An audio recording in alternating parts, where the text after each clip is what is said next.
Hello everyone, welcome to the channel. Before we begin today's story, I'd like to ask for your support by subscribing to the channel. Your subscription is very important to us, so please subscribe to support us. Also, leave a comment letting me know which city you're watching from.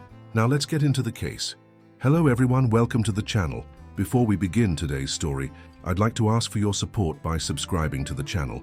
Your subscription is very important to us, so please subscribe to support us. Also, leave a comment letting me know which city you're watching from. Now let's get into the case. The morning sun filtered through the pines, casting dappled shadows across the Peterson family's mountain home in Pike County, Pennsylvania. John Peterson stood on the back deck, coffee in hand, surveying the expanse of wilderness that stretched beyond their property line. The Pocono Mountains provided a picturesque backdrop to their holiday weekend. The early July air warm, but not yet heavy with the full weight of summer heat. John took a deep breath, savoring the scent of pine and the distant hint of wildflowers. This was why they had purchased this place 3 years ago, a retreat from their busy lives in Philadelphia, a place to reconnect with nature and with each other. "Beautiful morning," said Sarah, John's wife of 22 years, as she joined him on the deck. She leaned against the railing, her dark hair pulled back in a loose ponytail, her face free of makeup for the weekend. "Perfect day for a 4th of July barbecue," John agreed, taking another sip of his coffee. The weather forecast said clear skies all day. Sarah nodded, looking out at the woods, "I still need to run into Milford for a few things. We're out of charcoal and I want to get some more hamburger buns and potato chips. Are the kids up yet?" John chuckled. "It's not even 9. What do you think?" Their 2 teenagers, Michael and Emma, aged 17 and 15, were notorious for sleeping in during vacations, something that John, an early riser by nature, had never quite understood. Even on a holiday like today, they'd likely sleep until at least 10 if left undisturbed. "I'll head into town in about an hour," Sarah said. "That should give me enough time to get everything before people start arriving." "What time did you tell everyone again?" "Around 2, John replied. "That gives us plenty of time to set up." The Clarks said they might be a little late, but everyone else should be here by then. They had invited 2 other families to join them for their 4th of July celebration. The Clarks, with whom they had been friends since Michael and their son Jason were in kindergarten together, and the Ramirez family, newer friends they had met through Emma's soccer team. It would be a small gathering, just 13 people in total, but that was how John and Sarah preferred it, intimate enough for real conversation, with enough people to create a festive atmosphere. "I'll get the yard set up once I finish my coffee," John said. "The picnic tables need to be cleaned off and I want to set up the horseshoe pit and the badminton net." Sarah smiled. "Don't forget to check the grill's propane level. Remember last Memorial Day?" John groaned. "Don't remind me. I've already checked it. We've got plenty." Last Memorial Day, they had invited friends over for a barbecue, only to discover mid-cooking that the propane tank was nearly empty. John had to make a frantic trip into town to exchange the tank, leaving Sarah to entertain their guests and try to keep the half-cooked food from spoiling. It had been a minor disaster that had since become a running joke between them. As Sarah headed back inside to make a shopping list, John remained on the deck, contemplating the day ahead. At 46, he was in reasonably good shape. He played in a recreational basketball league in Philadelphia and tried to hit the gym at least twice a week. But he'd noticed lately that setting up for these gatherings took more out of him than it used to. His job as a civil engineer kept him at a desk more than he'd like, and he made a mental note to start using their mountain home for more hiking and outdoor activities. The Petersons' home was situated on 5 acres of land backing up to state forest.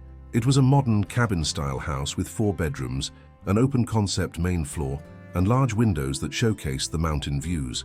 They had purchased it as a weekend retreat, a place to escape the congestion and pace of city life, and they tried to make the 2-hour drive from Philadelphia at least twice a month. During the summer, they often stayed for extended periods, with John commuting into the city when necessary. John finished his coffee and went inside to refill his cup. The house was quiet, the kids' doors still closed. Sarah was in the kitchen, making notes on a pad of paper. "I think that's everything," she said, looking up at him. "I shouldn't be gone more than an hour or so. Do you need anything specific while I'm out?" "Maybe grab some more ice," John suggested. "The forecast says it'll hit 85 today, and we'll need extra for the coolers." Sarah added ice to her list, then folded the paper and tucked it into her pocket. "I'll wake the kids before I leave. They should at least help you set up." John nodded, although he didn't mind the prospect of working alone in the yard for a While there was something therapeutic about physical labor in the open air, especially with the mountain views and the sound of birds in the background, it was one of the reasons he loved coming up here, the chance to work with his hands, to feel connected to the land in a way that his city life rarely allowed. After Sarah went upstairs to rouse their teenagers, John went out to the storage shed behind the house. Inside were the picnic tables, folded up and leaning against the wall, as well as various summer recreation equipment, horseshoes, badminton, a croquet set they rarely used, fishing rods, and life jackets for when they visited the lake a few miles away. The shed smelled of wood and metal and the faint musky odor that outdoor equipment seemed to acquire over time. John pulled out the 2 folding picnic tables first, carrying them one by one to the flat area of the yard where they usually set up for outdoor meals. The tables were aluminum with bench seating attached, lightweight but sturdy, and John had them set up in under 10 minutes. Next came the horseshoe pit, which was simply a patch of cleared ground with 2 metal stakes driven into the earth about 40 feet apart. John checked that the stakes were still firmly in place, then retrieved the set of horseshoes from the shed. As he was setting up the badminton net, he heard the back door open and looked up to see Michael shuffling out, still in his pajama pants and a t-shirt, his hair disheveled from sleep. "Mom said I had to help," Michael said by way of greeting, his voice still thick with sleep. John suppressed a smile. "Good morning to you too. Grab the other end of this net, will you?" Michael yawned widely but came over to help, taking one end of the badminton net while John secured the other to a pole. "What time is everyone coming?" Michael asked as they worked. "Around 2, John replied. "The Clarks and the Ramirez family." Michael nodded. "Cool. Jason texted me last night. He's bringing some new video game he got." John frowned slightly. "The point of coming up to the mountains is to enjoy the outdoors, not to play video games." "Dad, it's the 4th of July. We're allowed to have fun." "There's plenty of fun to be had outside," John said, gesturing to the yard they were setting up. "Horseshoes, badminton, hiking trails right behind the property. When I was your age, you didn't have video games, I know," Michael finished, rolling his eyes but with a good-natured smile. "We'll spend time outside too, I promise." John relented, reaching over to ruffle his son's hair, which earned him a groan of protest. Michael might be 17, on the cusp of adulthood, but he was still very much a kid in many ways. He was a good student, played baseball at his high school, and generally didn't give John and Sarah much to worry about. He was going to start his senior year in the fall, and John was already bracing himself for the college application process. "Where's your sister?" John asked, as they finished setting up the net. "Still getting dressed, I think," Michael replied. Mom basically dragged her out of bed. Emma was their more challenging child. Bright and strong-willed, she had a tendency to push boundaries and question authority. She was also fiercely independent, determined to forge her own path. She played soccer and was involved in several clubs at school, maintaining a busy schedule that sometimes left John and Sarah struggling to keep up. Unlike her brother, who was generally easygoing and content, Emma seemed to have an internal fire that drove her constantly forward. As if summoned by their conversation, Emma appeared on the deck, looking marginally more awake than her brother. She was already dressed in shorts and a t-shirt, her blonde hair pulled up in a messy bun. "Mom said she's leaving for the store in 5 minutes if we need anything," she called out to them. "I'm good," Michael replied. "Tell her I'm all set," John added. "But come down here and help us finish setting up." Emma made her way down the steps and across the lawn toward them. "What needs to be done?" she asked, more alert and ready to work than her brother had been. "We need to clean off the picnic tables," John said. "There's a bucket with soapy water by the hose, and then we need to set up the coolers and the grill." They worked together for the next half hour, the morning sun climbing higher in the sky, warming the air around them. Sarah left for the store, promising to be back by 11. By the time they had finished setting up the yard, it was almost 10:30, and the day was shaping up to be as beautiful as the forecast had predicted. "Can we have breakfast now?" Michael asked, his stomach audibly growling. "Go ahead," John told them. "I'm going to check the trails behind the property, make sure there's nothing blocking the path in case anyone wants to go for a hike later." Their property backed up to a network of hiking trails that wound through the state forest. John liked to maintain the section nearest their land, clearing away fallen branches and making sure the path was easily navigable.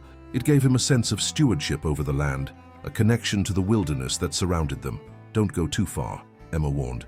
"Mom will kill you if you're not back when she gets home." John smiled at his daughter's concern. "I'll just go a little ways in. I won't be long." As the kids headed back to the house, John walked toward the tree line at the back of their property. The forest was primarily oak and pine, with a dense understory of mountain laurel and ferns. The hiking trail was a narrow dirt path that meandered through the trees, occasionally offering glimpses of the broader mountain vista through breaks in the forest canopy. John stepped onto the trail, immediately enveloped by the cooler air beneath the trees. He loved this transition, the way the forest seemed to embrace him, shutting out the human world behind. The scent was different here, earthier, with the sharp tang of pine resin and the subtle sweetness of decomposing leaves. He moved slowly, his eyes scanning the ground for obstacles. There had been some heavy rains the previous week, and he half expected to find washouts or fallen branches.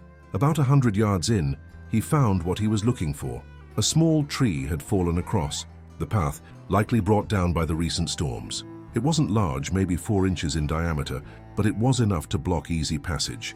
John tested it with his foot, finding that it was loose enough to move. He bent down, grabbed the trunk, and dragged it off the path, clearing the way for potential hikers later. As he straightened up, he had a peculiar sensation of being watched. It was a feeling he occasionally got in the woods, a prickling at the back of his neck that made him glance around uncertainly. Usually, there was nothing there. Perhaps a squirrel or a bird had moved in his peripheral vision, triggering some ancient survival instinct. But he had learned to trust these feelings, to pay attention to the subtle signals his subconscious picked up. John scanned the forest around him, his eyes moving methodically from tree to tree, searching for anything out of place. The woods seemed still, the only movement the gentle swaying of branches in the light breeze. After a moment, he shrugged it off and turned to head back to the house.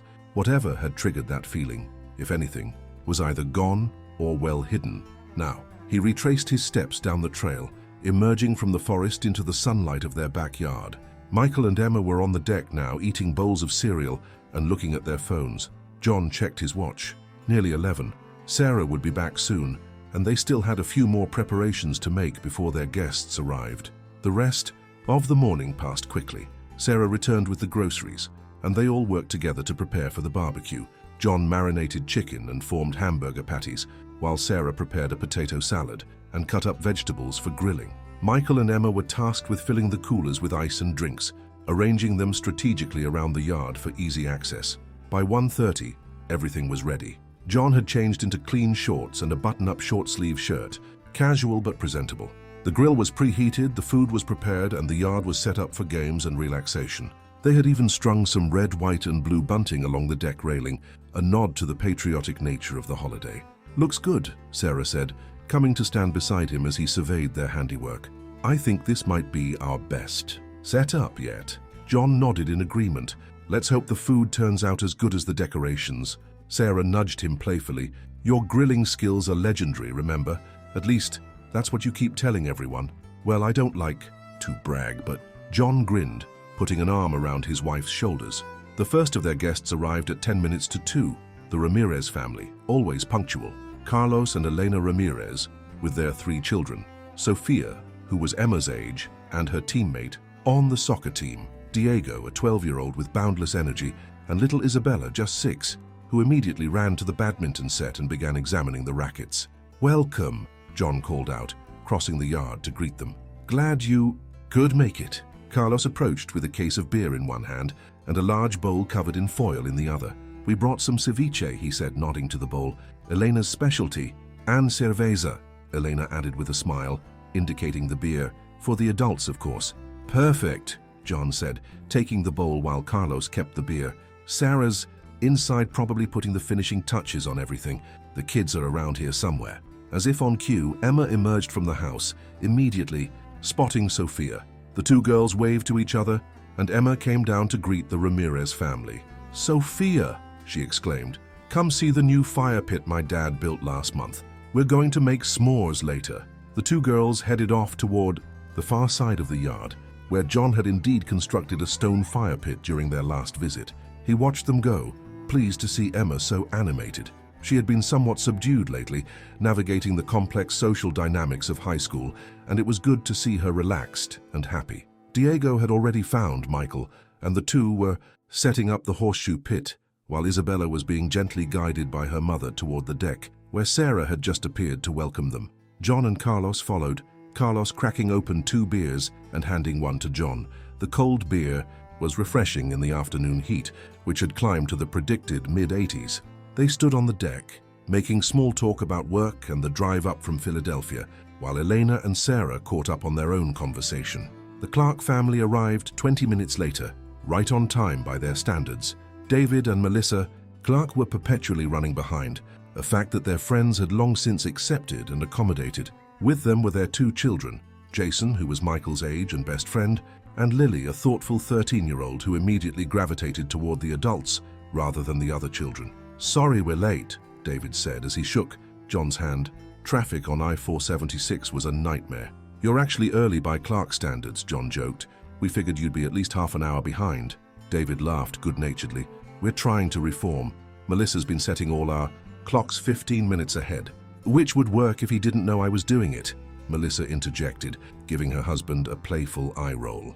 With all their guests arrived, the barbecue began in earnest. John took up his position at the grill, manning the hamburgers and chicken with the serious concentration of a man who considered grilling to be both an art and a responsibility. Carlos joined him, the 2 men discussing cooking techniques and timing while sipping their beers.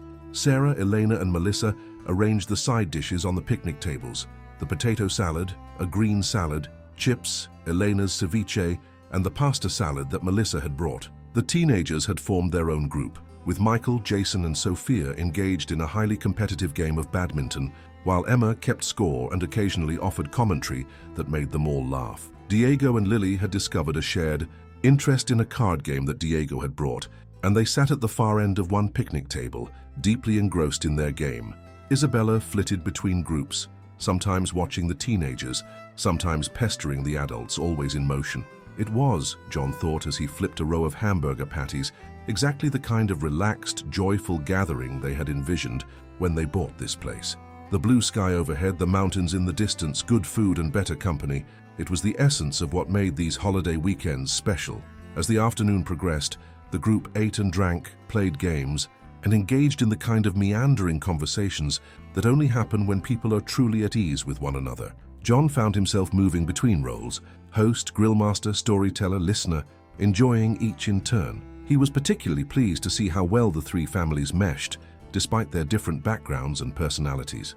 Around 4:30, when most of the main course had been consumed and people were in that pleasant lull between meal and dessert, John noticed something odd. He was sitting at one of the picnic tables, half listening to a story David was telling about a recent fishing trip, when he saw Isabella standing at the edge of the yard near the tree line, looking intently into the forest. "Isabella?" he called out, a note of concern in his voice.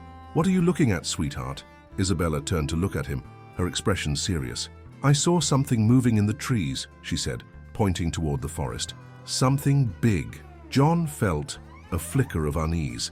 They occasionally saw deer near the property, and once a fox had darted across the yard at dusk, but Isabella's description of something big triggered a different set of concerns. They were, after all, in bear country. Black bears were common in the Poconos, and while they generally avoided humans, they were known to be attracted to the scent of food, especially on a day like today, with the aroma of grilled meat permeating the air. "Come back to the table, Isabella," Eleanor called, also having heard her daughter's comment. It was probably just a deer. Isabella reluctantly turned away from the forest edge and made her way back to the picnic tables. John watched her go, then turned his attention to the tree line, scanning it carefully. He saw nothing unusual, no movement or shadow that might indicate a large animal. Still, the unease lingered. "Everything okay?" Sarah asked, noticing his distraction. "Fine," he reassured her. Isabella thought she saw something in the woods, probably nothing, but I'll keep an eye out. Sarah nodded, understanding the implied concern. They had discussed the possibility of bear encounters when they bought the property, had even attended a workshop offered by the local ranger station on bear safety. They knew the basics: secure trash properly, don't leave food out, make noise when hiking to avoid surprising a bear. But they had never actually seen one near their property, and over time the abstract concern had faded into the background. John made a mental note to be more vigilant as the evening progressed. They would be bringing out dessert soon, and later they planned to light the fire pit for s'mores. Both activities would produce more food scents that might attract wildlife. He decided to wait a while, then casually check the woods near where Isabella had been standing. The conversation flowed around him, and soon he was drawn back into the social dynamic of the gathering. David had finished his fishing story and was now engaged in a spirited debate with Carlos about the merits of different baseball teams. The women had moved to the deck, where they were enjoying glasses of wine and their own conversation. The teenagers had abandoned their badminton game and were now sprawled on a blanket in the grass, looking at something on Jason's phone and laughing. It was nearly 5 when John decided to check the woods. He stood up from the picnic table, stretching as if to work out kinks from sitting too long. "I'm going to grab more ice for the coolers," he announced to no one in particular. "We're running low." It was a reasonable excuse to move toward the house, which would take him near the spot where Isabella had been standing. As he walked, he kept his gaze fixed on the tree line, looking for any sign of movement or disturbance. When he reached the edge of the yard, he paused, ostensibly to tie his shoe, but really to scan the forest more thoroughly. At first, he saw nothing unusual, just the familiar pattern of tree trunks and underbrush, the dappled shadows cast by the late afternoon sun filtering through the leaves. But then, just as he was about to continue toward the house, he caught a glimpse of something moving perhaps 50 yards into the forest. It was a dark shape, larger than a deer, moving with a deliberate, lumbering gait that immediately registered as different from the graceful movement of forest herbivores. John felt his heart rate quicken. He was almost certain it was a bear, though the distance and the filtering effect of the trees made it difficult to be sure. He straightened up slowly, keeping his eyes fixed on the spot where he had seen the movement, but whatever it was had disappeared from view. He debated whether to mention this to the others. On one hand, he didn't want to alarm anyone unnecessarily, especially the children. On the other hand, if there was indeed a bear nearby, everyone should be aware of the potential danger, however remote.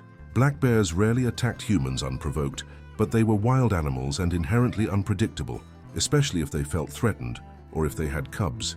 John decided on a middle path. He would tell Sarah and suggest they start cleaning up the food sooner rather than later, reducing the attractants that might draw a bear closer. He would also quietly inform Carlos and David, so the other adult men would be aware of the potential situation.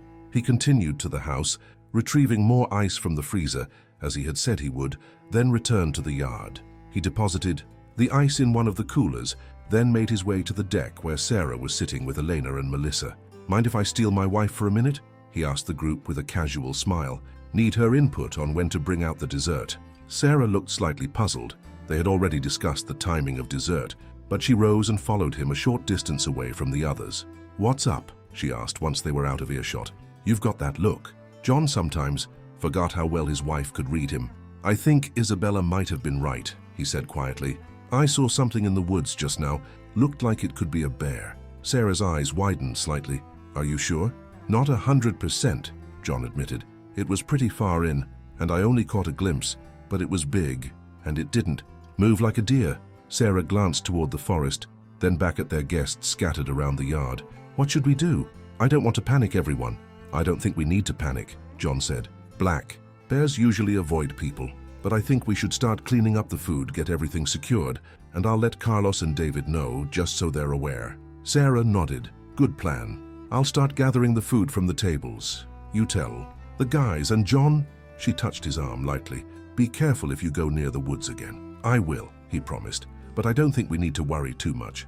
Like I said, bears usually avoid people, especially groups." John made his way back to the picnic table where Carlos and David were still engaged in their baseball debate, which had now drawn in Michael and Jason as well. He waited for a pause in the conversation, then leaned in. "Hey guys, just a heads up," he said in a low voice. "I think there might be a bear in the woods behind the property. I caught a glimpse of something big moving through the trees." The effect of his words was immediate. Both men sat up straighter, their expressions becoming more alert. "Are you sure?" David asked, his voice also lowered. "Not entirely," John replied, "but I think it's better to be safe. Sarah and I are going to start cleaning up the food. Maybe you could help get the kids a bit closer to the house, away from the tree line. Just casually, no need to scare them." Carlos nodded. "I'll get Diego and Isabella. They should be fine on the deck." "Good idea," David agreed. "I'll tell Lily to join them. What about the teenagers?" John glanced over at the group on the blanket. "They're probably fine where they are for now. If we see anything else concerning, we can call them in. I just don't want the younger kids wandering off toward the woods." The men dispersed, each moving with a newfound alertness that was carefully masked beneath casual exteriors. John watched as Carlos collected Diego from the card game and Isabella from where she had been picking dandelions near the badminton net. David spoke quietly to Lily, who nodded solemnly and followed him toward the deck. Sarah had already begun clearing the picnic tables, with Elena and Melissa joining her, sensing that something was happening but not yet aware of the specifics. John started toward the grill, intending to clean it and secure it, when he heard a shout from near the tree line. He turned sharply, his heart leaping into his throat, to see Emma pointing toward the forest. "Dad!" she called out, her voice high with excitement or fear, John couldn't tell which. "There's a bear!" John's gaze snapped to the spot where Emma was pointing, and this time there was no mistaking it. A black bear had emerged from the forest and was standing at the edge of their yard, its dark form unmistakable against the green of the underbrush.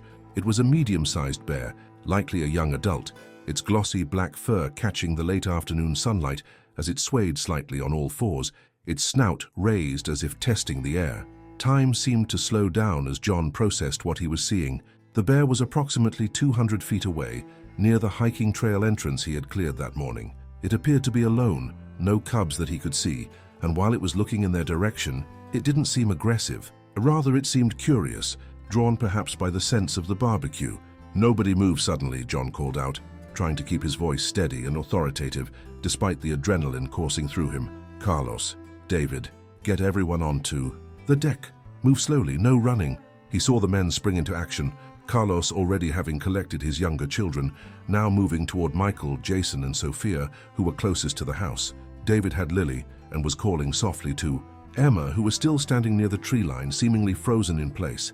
"Emma," John said, his voice tighter now, "back up slowly. Don't turn your back on the bear, but move toward David." Emma seemed to hear him, taking a small step backward, her eyes never leaving the bear. The animal, for its part, had taken a few steps further into the yard, its head low moving with that peculiar rolling gait that bears have. It stopped again, raising its head to sniff the air, and John estimated it was now about 150 feet from where Emma stood. John began moving slowly toward his daughter, keeping his movements deliberate and non-threatening. He was acutely aware of the distance between them, about 50 feet, and the fact that bears, despite their bulky appearance, could run up to 35 miles per hour if they chose to.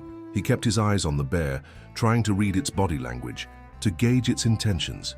"Keep backing up, Emma," he called softly. "You're doing great. Just keep moving toward the house." Emma took another step back, then another. The bear watched her, its small eyes tracking her movement, but it didn't advance further. John continued his approach, placing himself between Emma and the bear as soon as he was close enough. "Go," he said to her, not looking back. "Get to the house with the others." He heard her footsteps retreating, hesitant at first, then more quickly. The bear's gaze shifted from Emma to John, and for a moment, they regarded each other across the expanse of yard. The bear's expression was unreadable, its dark eyes revealing nothing of its intentions. It was a reminder, stark and immediate, that for all their attempts to tame and understand the wilderness, they were interlopers here, guests in a world that operated by different rules than their own. John began backing away, maintaining eye contact with the bear but trying not to appear confrontational. He had read enough about bear encounters to know that direct eye contact could be interpreted as a challenge, but he also needed to monitor the animal's behavior. So he kept his gaze steady, but slightly averted, his body turned partly sideways, to appear less threatening. The bear took another step forward, then stopped again, seeming uncertain. It lowered its head to the ground, sniffing the grass where the badminton game had been played, perhaps picking up the scent of the humans who had been there. John continued his slow retreat, now aware of a profound silence that had fallen over the yard.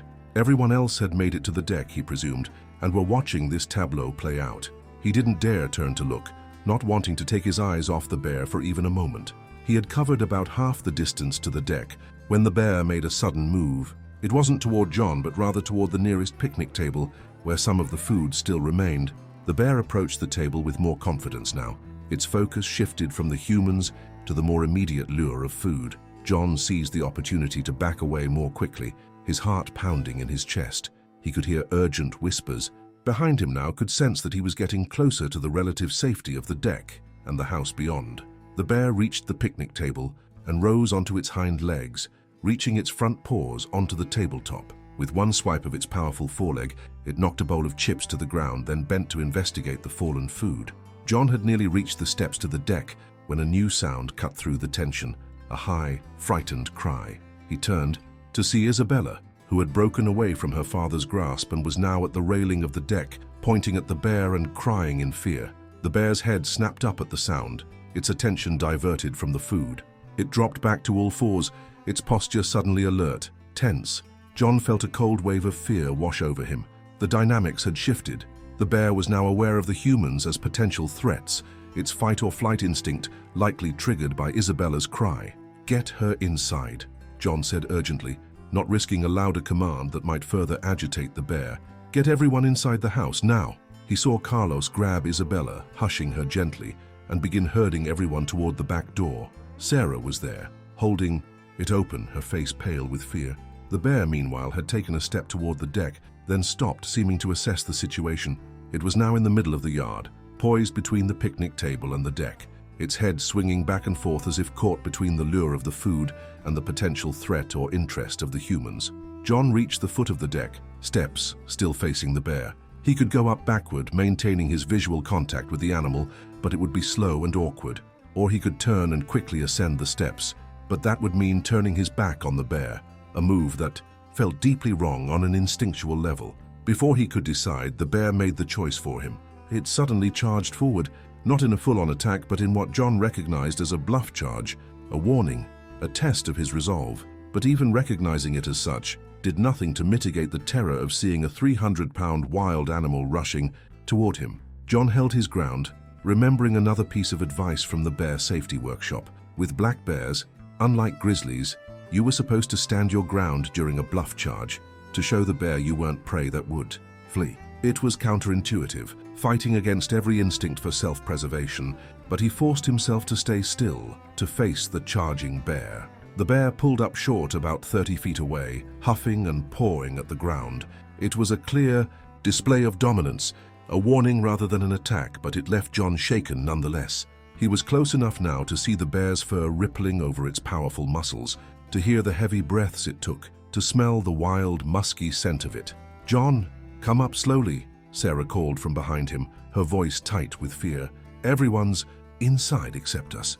John didn't respond, didn't dare take his attention from the bear, which was still watching him intently. He took one step up backward, feeling for the stair with his foot. The bear huffed again but didn't move. Another step up. Still no reaction. He had made it halfway up the short flight of stairs when the bear suddenly charged again, this time with more purpose. There was no time to think, no time to recall the proper procedure. John turned and bounded up the remaining steps, reaching the deck in 2 strides. Sarah grabbed his arm, pulling him toward the door, but John stopped, turning back to face the yard. The bear had again pulled up short of a full attack, but it was now at the foot of the stairs, looking up at them, its small eyes glinting with what John could only interpret as calculation. "Inside," he said to Sarah, pushing her gently toward the door. "I'm right behind you." He watched as his wife backed toward the door, unwilling to leave him but recognizing the need to get to safety. The bear placed one paw on the bottom step, testing it, then pulled back, seemingly hesitant to ascend the unfamiliar structure. John began backing toward the door himself, keeping his eyes on the bear. He had nearly reached the threshold when the bear suddenly darted around the side of the deck, disappearing from view. "Where did it go?" Sarah asked, her voice a frightened whisper from just inside the doorway. John didn't answer, trying to track the bear's movement by sound. He could hear it moving around the deck, its claws occasionally scraping on the wooden structure. Then, to his horror, he realized what it was doing. It was circling around to the other side of the deck, where another set of stairs led up from the yard. "It's going to come up the other stairs," he said, a new urgency in his voice. "Inside, now." He and Sarah ducked through the doorway, and John quickly slid the glass door shut behind them, engaging the lock with a satisfying click. They were met with a tableau of frightened faces. Their guests and children had gathered in the living room, watching the drama unfold through the large windows that faced the yard. "Is everyone here?" John asked, his voice steadier than he felt. "Everyone accounted for?" There was a chorus of affirmations. All 13 people were now inside the house, safe behind locked doors. John moved to the window, looking out at the deck. Sure enough, the bear had made its way up the far set of stairs and was now on the deck itself, its dark shape moving past the grill and toward the table where they had set out some of the desserts. Earlier, with one swipe of its paw, it cleared the table, sending a platter of cookies and a half-eaten cake crashing to the deck floor. "It's just after the food," John said, partly to reassure the others, partly to remind himself. "It's not interested in us." "Should we call someone?" David asked. "The ranger station or animal control?" John considered this. Probably a good idea, yes, but they'll most likely just say to stay inside and let the bear move on of its own. Accord, black bears aren't typically aggressive unless they feel threatened. Carlos had his phone out. I'll find the number for the ranger station, he said, already typing on his screen. The children were a study in varied reactions. Isabella and Diego were clinging to Elena, Isabella still whimpering softly. Lily was watching the bear with a mixture of fear and fascination, staying close to her mother. The teenagers, Michael, Jason, and Sophia, were crowded around one of the windows, documenting the bear's movements with their phones. Emma, however, stood slightly apart, her face pale, her expression unreadable. "Are you okay?" John asked. Her, moving to stand beside her. Emma nodded, not taking her eyes off the bear. "It was looking right at me," she said quietly. "When I first saw it, it was looking right at me, and I couldn't move." John put an arm around her shoulders. "That's a normal reaction," he said. "Your brain was processing a threat, figuring out the best response. You did exactly the right thing by staying still, then backing away slowly." Emma leaned into him slightly, accepting the comfort. "It was so big," she whispered. Outside, the bear had finished with the desserts and was now investigating the grill, attracted perhaps by the lingering scent of cooked meat. It nosed at the cover, then raised a paw to push at it. "Don't," John muttered under his breath, suddenly concerned. The propane. The bear's paw slid off the grill cover, failing. To gain purchase, it tried again more forcefully, but the cover held. After a few more attempts, the bear seemed to lose interest in the grill and moved on to investigate the rest of the deck. Carlos returned from his call to the ranger station. "They said exactly what you predicted," he told John. "Stay inside. Don't confront the bear. Wait for it to leave on its own. They offered to send someone out, but it would take at least an hour, and they said the bear will probably be gone by then." John nodded. "That's what I figured. We're safe in here, and the bear will move on once it realizes there's no more food easily accessible." The group settled into an uneasy waiting game, watching through the windows as the bear methodically explored the deck, occasionally finding and consuming scraps of food that had been left out. After exhausting the possibilities on the deck, it returned to the yard, where it proceeded to investigate the picnic tables and the area where the games had been played. "It's getting darker," Sarah observed. The sun was indeed beginning to set, the long summer day finally drawing to a close. "Will it leave before nightfall, do you think?" "Hard to say," John replied. "Bears are more active at dawn and dusk, so it might stay around for a while yet. But once it realizes there's no more food to be had, it should move on." The adults made an effort to maintain a sense of normalcy for the children, suggesting games and activities they could do inside. But the bear's presence cast a pall over what had been, until its arrival, a near-perfect holiday gathering. Isabella and Diego were eventually distracted by a board game that Elena produced from her bag, a familiar activity that helped calm them. Lily joined them, taking on the role of helper to Isabella, who was too young to fully understand the rules. The teenagers, after exhausting the novelty of filming the bear, retreated to one of the bedrooms with Jason's video game, finding refuge in the familiar digital world. The adults, meanwhile, gathered in the kitchen, as far from the windows as they could get, while still being able to occasionally check on the bear's whereabouts. "Well, this is certainly a 4th of July to remember," David said, attempting to inject some humor into the situation. "Not everyone can say they've been trapped in their house by a bear." "I'm just glad everyone's safe," Sarah replied, putting on a pot of coffee. "It could have been much worse if the bear had arrived earlier, when we were all outside." John nodded, thinking of the what-ifs. If the bear had approached during the height of the barbecue, with food everywhere and people scattered around the yard, the outcome might have been very different. As it was, they had been lucky, alert enough to the possibility to respond quickly, fortunate that the bear seemed more interested in food than confrontation. "What will you do if it's still out there in the morning?" Melissa asked, glancing toward the windows where the fading light was turning the world outside to shadow. John hadn't thought that far ahead. "Cross that bridge when we come to it, I suppose," he said, "but my guess is it will be gone by then. Once it realizes there's no more food, it'll move on to more promising territory." As if to contradict him, there was a sudden crash from outside. They all tensed, and John moved quickly to the living room window to see what had happened. In the dimming light, he could make out the bear near one of the coolers, which it had overturned. Ice and beverages were scattered across the grass, and the bear was nosing through them, likely searching for anything edible. "Still finding things to investigate," John reported back to the others, "but it's running out of options." They settled into a pattern of watching and waiting, taking turns at the windows while trying to maintain some semblance of normalcy. Sarah found snacks in the pantry to replace the desserts that had been left outside, and they ate these while sitting around the kitchen table, the conversation stilted but determined. As full darkness fell, John turned on the outside lights, illuminating the yard and deck. The bear was still there, now lying under one of the picnic tables, occasionally rising to investigate something that caught its interest before returning to its resting spot. "I think it's settling in for the night," John said grimly. "It's found a comfortable spot and doesn't seem in any hurry to leave." This news was met with a mix of resignation and concern. The Ramirez and Clark families had planned to drive back to Philadelphia after the fireworks, not anticipating an overnight stay. Now, with the bear essentially keeping them hostage, plans needed to be adjusted. "You're all welcome to stay the night," Sarah offered.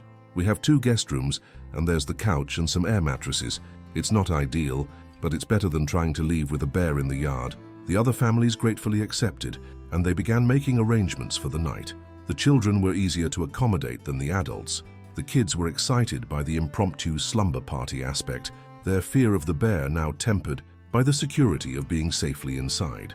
John found extra toothbrushes in the bathroom cabinet, and Sarah distributed spare pajamas and t-shirts that could serve as nightwear. They transformed the living room into a makeshift dormitory, with the couch for Carlos and Elena, air mattresses for David and Melissa, and sleeping bags for the younger children.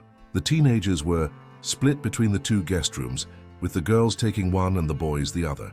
By 10 o'clock, the younger children were settled in the living room, the rhythmic sound of Diego's soft snoring a testament to the resilience of youth. The teenagers were still awake, their voices occasionally drifting down the hallway, but they too would eventually succumb to sleep. The adults gathered in the kitchen, speaking in low voices over mugs of decaf coffee and tea. The mood was subdued, but no longer fearful. The initial shock of the bear's appearance had given way to a kind of resigned acceptance of the situation. "Do you get bears around here often?" Carlos asked, leaning against the counter. John shook his head. "We've seen evidence of them. Tracks. Disturbed trash cans if we forget to secure them properly. But this is the first time one has come so close while we've been here. The ranger I spoke with last time said they're common in the area, but typically avoid humans." "What drew it here, do you think?" Elena wondered. "Just the smell of the food?" "Probably," John agreed. "Bears have an incredibly acute sense of smell. They can detect food from miles away. With all the grilling and the other food out, it must have been like a beacon." "Will you do anything differently next time?" David asked. "For barbecues and such?" John considered this. "Probably.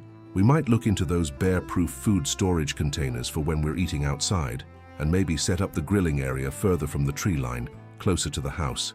"Electric fence?" Carlos suggested. "I've heard they work well for deterring bears." "Possibly," John nodded. "Though I hate the idea of fencing off the property. One of the joys of being up here is the connection to nature, the sense of being part of the wilderness rather than separated from it." Sarah, who had been quiet during this exchange, spoke up. "I think we need to at least consider it, John. Not necessarily around the whole property, but maybe just around the area where we have outdoor meals, for peace of mind if nothing else." John acquiesced with a slight nod. She was right, of course. Today's encounter had been frightening, but ultimately benign. They couldn't count on being so lucky next time. "I'll look into options," he promised.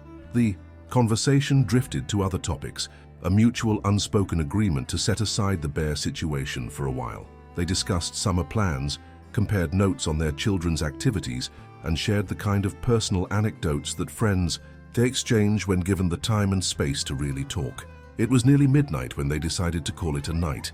John volunteered for the first bear watch, promising to wake Carlos at 2 for the second shift, and David for the final shift from 4 until morning. It was unlikely the bear would attempt to enter the house. Black bears rarely displayed that level of boldness or aggression, but none of them felt comfortable retiring completely while it remained on the property.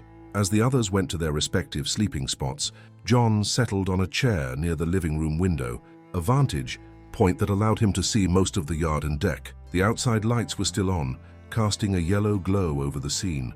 The bear was no longer visible from his position, having either moved to a part of the yard he couldn't see, or perhaps, hopefully, moved on entirely. John found himself reflecting on the day's events, the stark contrast between the idyllic family barbecue and the sudden intrusion of wild nature. It was a reminder, he thought, of the line they straddled in places like this. Homes built at the edge of wilderness, human spaces carved out of habitats that had belonged to other creatures long before they arrived. He didn't blame the bear. It was simply doing what bears do, following its nose to potential food sources, driven by instincts honed over millennia of evolution. If anyone was to blame, it was them, for creating an irresistible attraction with their grilling and outdoor feast, for building in bear country without taking all the necessary precautions. The house was quiet now, punctuated only by the soft sounds of breathing and the occasional creak of the structure settling. Outside, the night was alive with the chorus of frogs and insects, the normal symphony of the Pocono summer nights. John kept his vigil, watching and listening, alert for any sign of the bear's presence. At some point during his watch, he must have dozed off despite his best intentions. He awoke with a start, momentarily disoriented, then remembered where he was and why. The living room was dark, the only illumination coming from the outside lights filtering through the windows. John checked his watch, 1:40 a.m. He had been asleep for nearly an hour. Alarmed at his lapse, he quickly moved to the window, scanning the yard for any sign of the bear. In the limited visibility provided by the outdoor lights, he could see that the overturned cooler was still where it had been, the picnic tables undisturbed from their earlier positions. Of the bear itself, there was no sign. John decided to do a more thorough check before waking Carlos for his shift. He moved silently through the house, checking each window that overlooked the property, staying well back from the glass to avoid being silhouetted against the interior of the house. From the kitchen window, which offered a different angle on the yard, he spotted a dark shape near the fire pit that might have been the bear, but it was difficult to be certain in the patchy illumination. He returned to the living room, weighing his options. If the bear was still present, they would continue with the watch rotations as planned. If it had moved on, they could all get a proper night's sleep. The only way to be sure was to get a better look, perhaps using a flashlight from the safety of the house to illuminate the areas the outdoor lights didn't reach. John found a powerful flashlight in the utility drawer and returned to the window. He positioned himself to the side, then pointed the beam toward the fire pit area where he thought he had seen movement. The light cut through the darkness, revealing nothing. The shape he had seen, if it had been there at all, was gone now. He systematically swept the beam across the yard, from the picnic tables to the badminton net area, from the overturned cooler to the tree line. Everything was still, no sign of the large animal that had commandeered their property earlier. Finally, he aimed the light at the deck, illuminating the grill and the table where the desserts had been. The deck was empty, the bear's destruction evident in the scattered paper plates and overturned bowls, but the perpetrator itself nowhere to be seen. John felt a cautious sense of relief. It appeared the bear had finally moved on, likely returned to the forest, now that all accessible food had been consumed or lost its interest. He debated whether to wake Carlos as planned or to let everyone sleep. After a moment's consideration, he decided to do one more check in a half hour. If there was still no sign of the bear, he would assume it was gone and let his friends sleep. He settled back into his chair, the flashlight beside him, and waited. The half hour passed slowly, the house quiet around him, the night sounds outside unchanged. At 2:15, he repeated his circuit of the windows, flashlight in hand, methodically checking each section of the property. Nothing had changed. The bear was still absent. Satisfied, John returned to his chair near the living room window. He would remain on watch for the rest of the night, he decided, letting the others sleep. Someone should keep an eye out, just in case the bear returned, and since he was already awake, it might as well be him. The night deepened, the hours passing in a blend of alertness and meditative observation. John found himself in a peculiar state of mind, not quite fully awake, but far from asleep, his thoughts drifting between practical concerns and more philosophical contemplations. The bear's visit had shifted something in his perception of their mountain retreat, adding a layer of awareness that had been theoretical before, but was now visceral and immediate. As the first hints of dawn lightened the eastern sky, John roused himself from his reverie. He had maintained his vigil through the night, and there had been no further sign of the bear. The property was quiet, the evidence of yesterday's celebration and the bear's subsequent visit scattered across the yard and deck. John stood, stretching muscles stiff from hours in the chair, and made his way quietly to the kitchen. He started a pot of coffee, the familiar ritual grounding him after the surreal events of the past 18 hours. As the coffee brewed, filling the kitchen with its comforting aroma, he heard movement from the living room. Someone else was awake. Carlos appeared in the doorway, his hair disheveled from sleep, his expression questioning. "All clear?" he asked softly, mindful of those still sleeping. John nodded. "Bear's gone, as far as I can tell. Left sometime before 2 in the morning and hasn't been back." Carlos came further into the kitchen, accepting the mug of coffee John offered him. "You stayed up all night? You should have woken me." "No need," John said. "I dozed off for a bit early on, but was otherwise fine. Seemed pointless to wake you when the bear was already gone." They drank their coffee in companionable silence, both looking out the kitchen window at the yard bathed in the soft light of early morning. The scene looked peaceful now, almost mundane. The scattered debris of the previous day's excitement, the only evidence that anything unusual had occurred. "Quite a 4th of July, Carlos commented after a while. "Not exactly the fireworks we were expecting," John chuckled softly. "No, definitely not what we had planned. Sorry about that. Not your fault," Carlos said, dismissing the apology with a wave of his hand. "Nature happens. Makes for a good story, at least." "True," John agreed. "Though I'm not sure Elena will be eager to come back for our next barbecue." Carlos grinned. "She's tougher than she looks. Give her a few weeks to process and she'll be ready for another adventure. Might bring some bear spray next time, though." Other members of the household began to stir shortly after, drawn perhaps by the smell of coffee and the gradually increasing light. Sarah was the next to appear, giving John a questioning look that he answered with a reassuring nod. She moved to his side, leaning slightly against him in a gesture that conveyed relief and affection. "Coffee?" she asked simply. "Fresh pot," he replied, and she moved to pour herself a cup.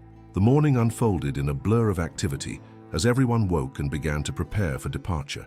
The Clark and Ramirez families were eager to get back to Philadelphia, their holiday weekend extended by necessity rather than choice.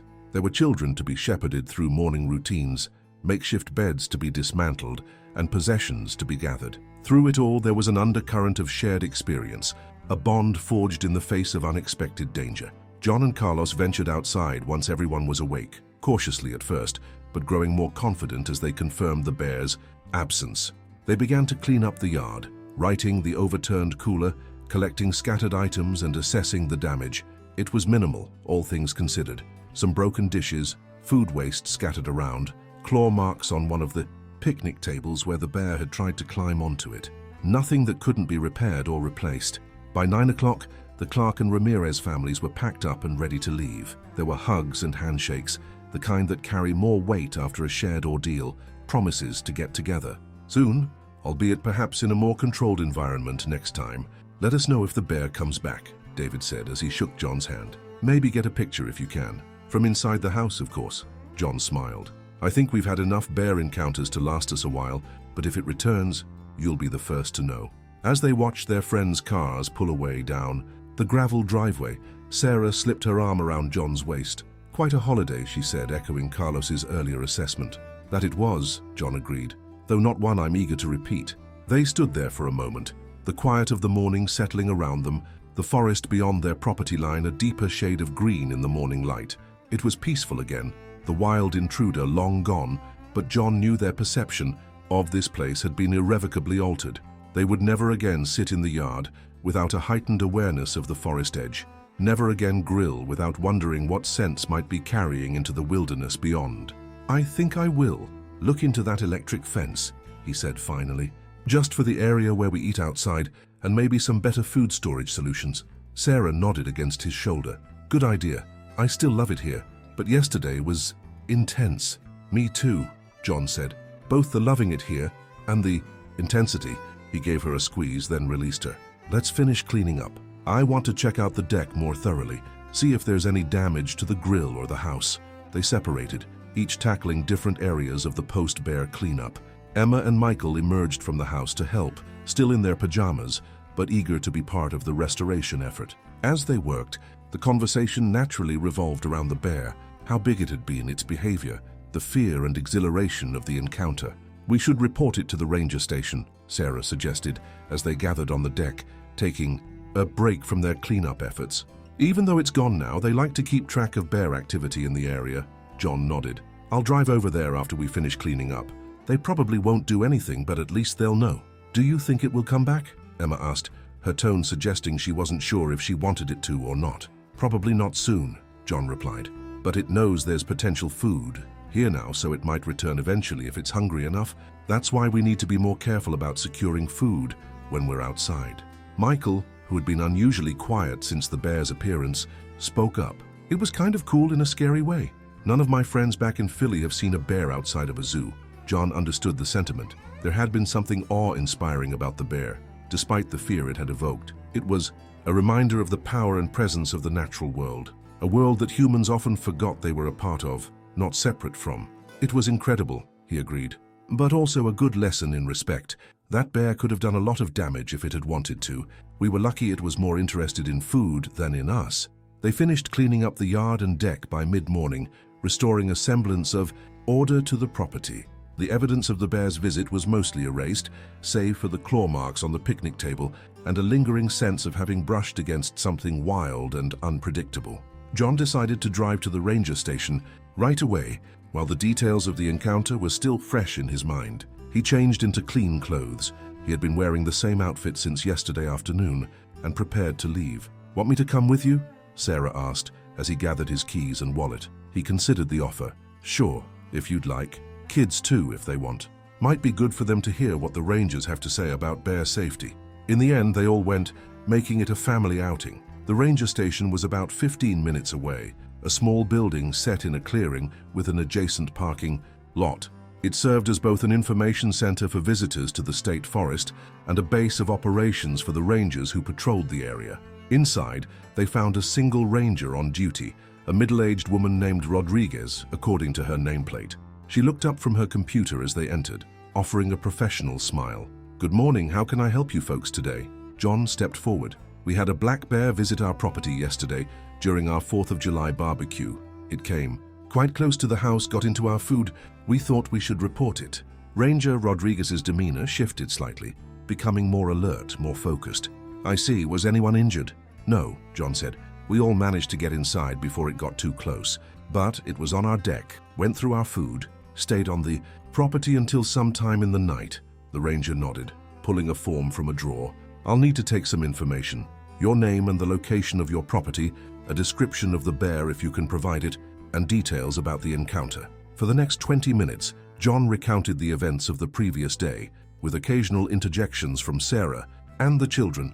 He described the bear's appearance, medium-sized, glossy black fur, no visible cubs, and its behavior, from its initial cautious approach to its more confident exploration of their food and property. Ranger Rodriguez listened attentively, making notes on the form. When John mentioned the bear's bluff charges, she looked up sharply. "It charged you? How many times and how close did it get?" "Twice," John replied, "and the second time it came within about 30 feet before stopping." The ranger made a note, her expression concerned. "That's unusually bold behavior for a black bear. Typically they want nothing to do with humans and will avoid conflict if possible." "It seemed more interested in the food than in us," Sarah offered. "Once we were all inside, it ignored the house completely, just focused on finding and eating whatever food was left outside." "That's somewhat reassuring," Rodriguez said. "Still, a bear that's comfortable approaching humans and human structures is a bear that might become problematic. We call them food-conditioned bears. They've learned to associate human areas with easy meals." "Is there anything we should do differently," John asked, "to prevent this from happening again?" The ranger set down her pen. "Absolutely. First and foremost, never leave food unattended outside, especially in known bear territory, which includes most of the Poconos.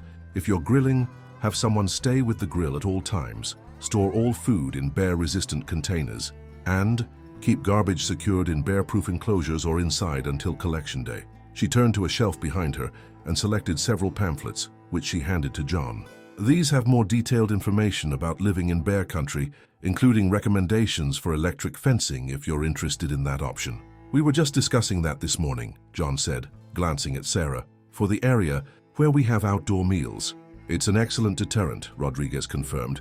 "Bears learn quickly, and one touch of an electric fence is usually enough to teach them to avoid the area in the future."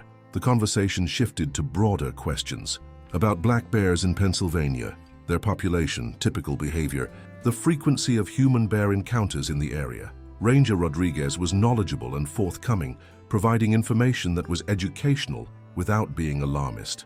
"Black bears are an important part of our ecosystem," she explained, addressing her comments to Michael and Emma specifically. "They're omnivores that help control pest populations, disperse seeds through their droppings, and contribute to the balance of the forest. They're normally shy animals that want nothing to do with humans.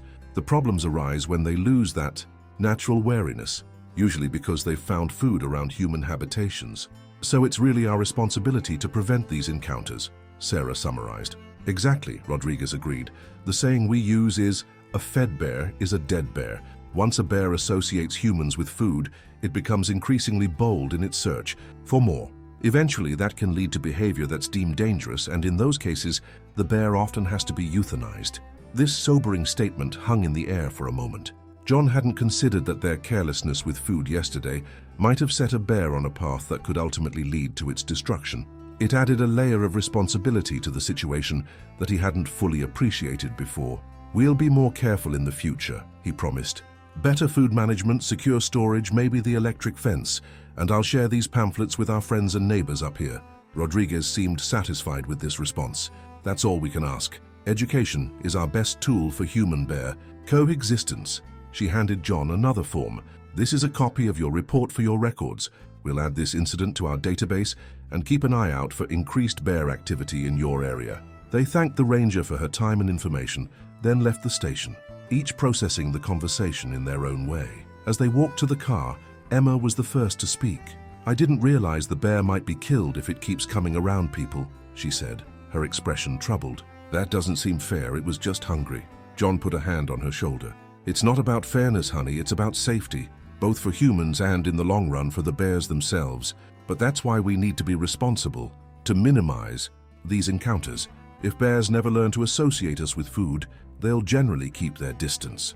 They drove back to the house in contemplative silence, the ranger's information and perspective adding a new dimension to their bear encounter. It was no longer just an exciting story to tell, but a reminder of their responsibility as temporary inhabitants of a wilderness that belonged to other creatures long before they arrived. Back at the house, they gathered on the deck, the same space where they had narrowly evaded the bear less than 24 hours earlier. The morning was warm, the sky a clear blue overhead, and from this vantage point, the forest seemed benign, a picture postcard backdrop to their mountain retreat. What now? Sarah asked, settling into one of the deck chairs. Do we head back to Philly today as planned or stay another night? John considered the question. Their original plan had been to spend the long weekend at the mountain house, driving back to Philadelphia on Sunday evening. The bear encounter had disrupted that schedule, but not necessarily in a way that required them to change their plans. I vote we stay, he said after a moment, but with some changes. We'll be more careful with food, follow the ranger's recommendations, and maybe we stay closer to the house, skip the hiking for this trip. Emma and Michael nodded in agreement, neither seeming particularly eager to venture into the woods after yesterday's events. They had both been on their phones since returning from the ranger station, no doubt sharing the bear encounter with their friends back in the city, enjoying the cachet that came with such an unusual experience. The rest of the day passed in a kind of subdued normalcy. They made lunch from the food that had been safely stored inside, ate at the kitchen table rather than outside, and spent the afternoon engaged in quiet activities, reading, watching a movie, playing board games. It was a stark contrast to the festive outdoor gathering of the previous day, but there was a comfort in the simplicity, in the security of being together inside their home. John spent some time researching electric fencing options on his laptop, making notes about cost and installation requirements. Sarah read through the pamphlets from the ranger station, occasionally reading sections aloud to the others. It was a process of education and adaptation, of finding a new equilibrium that acknowledged the reality of sharing this space with wild creatures whose needs and behaviors were vastly different from their own. As evening approached, John decided to venture onto the deck to grill dinner, burgers again, ironically enough, but this time with a heightened awareness of the potential consequences of outdoor cooking. He kept the grill close to the house, maintained a constant presence beside it, and had Sarah stand watch at the railing, scanning the tree line for any sign of movement. See anything? He asked as he flipped the burgers, the sizzle and smell immediately triggering memories of yesterday's interrupted meal. Sarah shook her head. Nothing. All quiet out there. They ate inside again, the door to the deck firmly closed, the conversation naturally circling back to the bear and their plans for preventing future encounters. The experience had bound them together in a shared adventure, a moment of family history that would be recounted for years to come. I almost wish we had gotten a picture, Michael said as they cleared the dinner dishes. For proof, you know? All my friends would have gone crazy.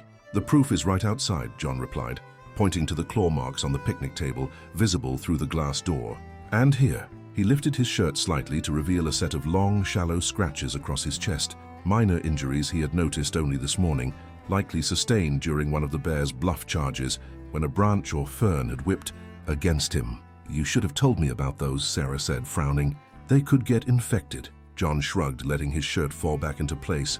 "They're nothing, just scratches. I cleaned them this morning, and they're not even from the bear directly, just from vegetation when I was backing away." Still, the injuries, minor as they were, served as a tangible reminder of the encounter, a physical mark left by the experience. In time, they would fade to faint white lines, barely visible against his skin, but the memory they represented would remain vivid. That night, as they prepared for bed, John found himself drawn to the window, looking out at the night-dark forest beyond their property. The bear was out there somewhere, perhaps sleeping in a den, perhaps foraging for more food. It had returned to its world, just as they had retreated to theirs, the brief, frightening intersection of their lives now over.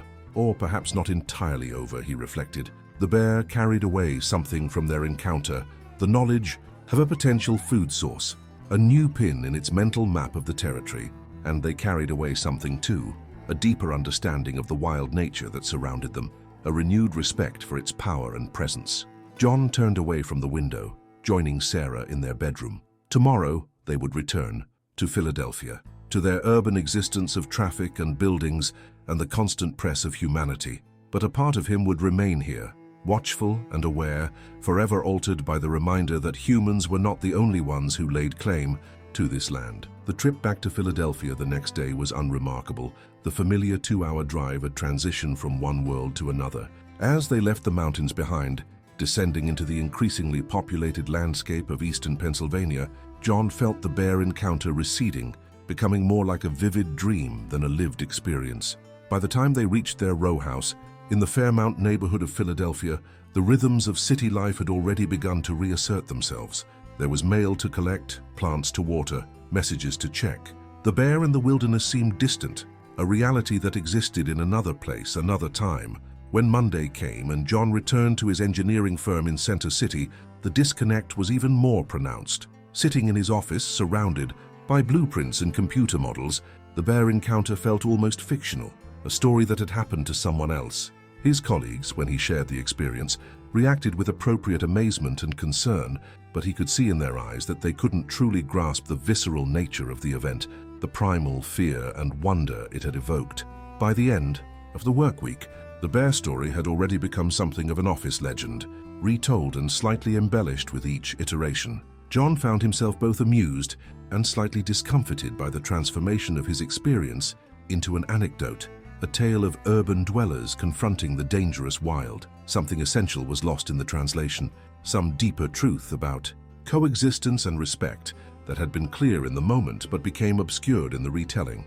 At home, the experience remained more authentic, at least within the family. Sarah, Emma, and Michael had shared in the event, and their conversations about it retained the nuance and complexity that the office retellings lacked. They discussed the practical aspects, the electric fence John was researching, the food storage solutions they would implement for their next visit, but also the philosophical dimensions of the encounter, the questions it raised about their relationship with the natural world. When they returned to the mountain house 2 weekends later, it was with a new awareness and a set of precautions. John installed a simple electric fence around the area where they typically had their outdoor meals, a relatively inexpensive setup that the ranger had recommended. They purchased bear-resistant food storage containers for use outside, and they established a bear watch protocol for when they were using the yard. One person always designated to keep an eye on the forest edge to provide early warning if their visitor returned. These measures were practical responses to a specific risk, but they also served a deeper purpose. They were acknowledgments of their status as visitors in a landscape that belonged to many creatures, an expression of respect for the boundaries between human and wild spaces. The electric fence was not just a barrier to keep bears out, it was also a reminder to keep human influences contained, to minimize their impact on the wilderness beyond. Throughout the rest of the summer, they saw no further sign of the bear at their property, but they did spot bears in the distance a few times while driving the mountain roads, dark shapes moving through the underbrush or crossing ahead of them. Each sighting brought a mixture of excitement and apprehension, a reminder of the power and unpredictability they had experienced firsthand. When autumn came, bringing its spectacular display of changing leaves to the mountains, John noticed a subtle shift in his perception of the wilderness around their property. He had always appreciated its beauty, its tranquility, the escape it offered from urban pressures. But now there was something more, a deeper recognition of its autonomy, its indifference to human desires and concerns. The forest existed on its own terms, following rhythms and rules that long predated human presence. This recognition didn't diminish his love for the place. If anything, it enhanced it, adding layers of complexity and meaning to his experience of the landscape. The bear encounter had been frightening, potentially dangerous, but it had also been a gift, a momentary penetration of the veil that typically separated his controlled, comfortable life from the wilder realities that existed alongside it. One evening in late October, as John sat on the deck watching the sun set behind the mountains, he caught a glimpse of movement at the forest edge. His heart rate quickened briefly, but it was only a deer, its form delicate and alert as it paused to survey the yard before vanishing back among the trees. Still, the momentary surge of adrenaline was a reminder of how the bear encounter had rewired his nervous system, creating new pathways of alertness and awareness. He wondered if the bear ever thought of them, if its brain contained some memory of the strange creatures it had encountered on that summer day, the unusual structures and unfamiliar foods. Probably not, he decided. The bear lived in a more immediate world, concerned with survival and sustenance rather than memory and meaning. The significance of their encounter was a human construction, a story they told themselves to make sense of an event that to the bear had been simply another foraging opportunity. As winter approached and the mountains prepared for snow, the Petersons made their last visit of the year to the property. They secured the house for the season, emptying the refrigerator, shutting off the water to prevent frozen pipes covering the outdoor furniture. They would return occasionally for winter activities, sledding on the gentle slopes behind the house, cross-country skiing on the forest trails, but these would be day trips, not overnight stays. In the quiet of that final visit, as Sarah and the kids packed the car for the return trip to Philadelphia, John took a solitary walk to the edge of their property, to the point where their neatly maintained yard gave way to the wilder growth of the forest. He stood there for a long moment, looking into the trees, thinking about the bear. It would be hibernating soon if it hadn't already, finding a sheltered den where it would sleep away the cold months, sustained by the fat reserves it had built up during the summer and fall. Perhaps some of that stored energy had come from their 4th of July feast, the hamburgers and desserts it had consumed during its uninvited visit. There was a strange intimacy in that thought, a connection across the species barrier. Their food transformed into the bear's flesh and energy, sustaining it through the winter. As John turned to walk back to the house, he realized that the bear had given them something in return. Not just the story they now carried, the exciting tale of a holiday interrupted by a wild visitor, but something more profound. A visceral reminder of their place in the natural order, neither above nor below but alongside the countless other species that shared this planet. It was a lesson worth the fear it had evoked, a truth worth preserving as they moved between their urban and rural lives. Back at the house, Sarah was waiting for him on the deck, the car packed and ready, Emma and Michael already settled in the back seat, phones in hand. "Ready?" she asked as he climbed the steps. John took one last look at the property, at the electric fence that now encircled their outdoor dining area, at the forest beyond. "Ready," he confirmed. As they drove away down the gravel driveway, John watched the house recede in the rearview mirror, the place where wilderness and human habitat had collided in a moment of fear and wonder.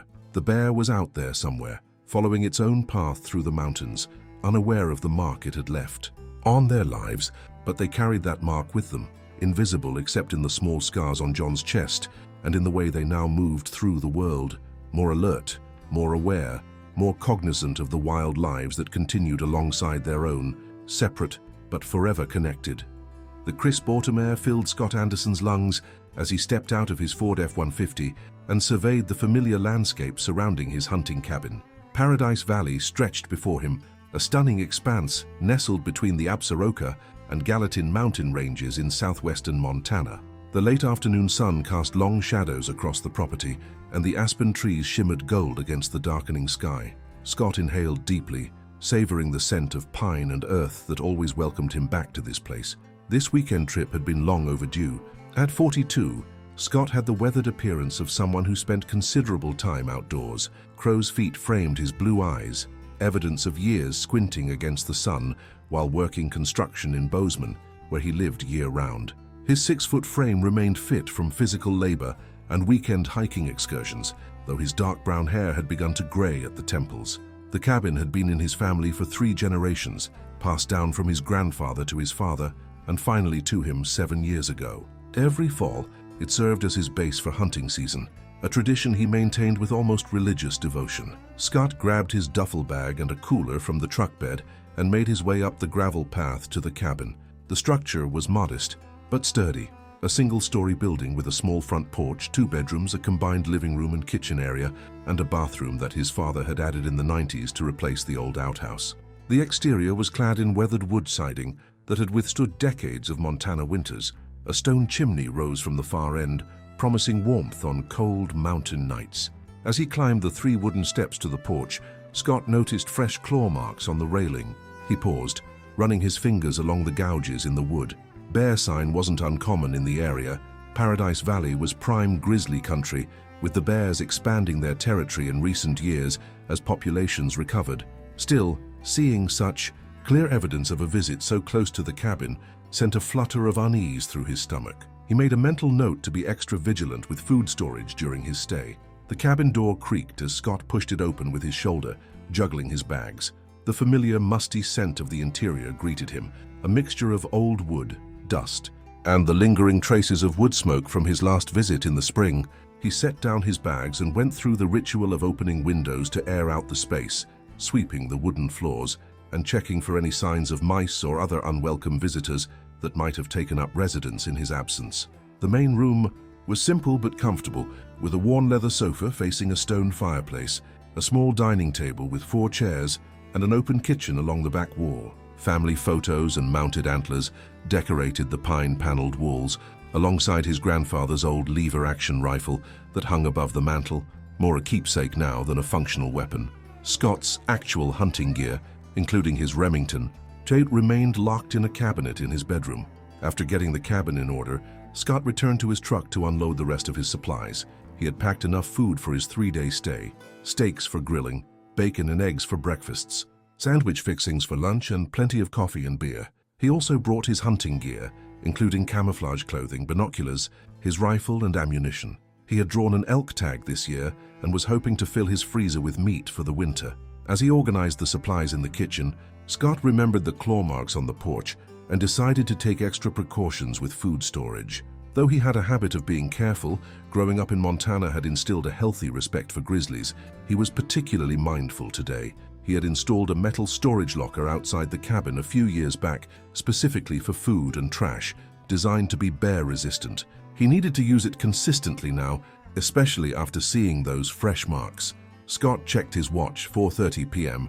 He had enough daylight left to scout the area before dinner.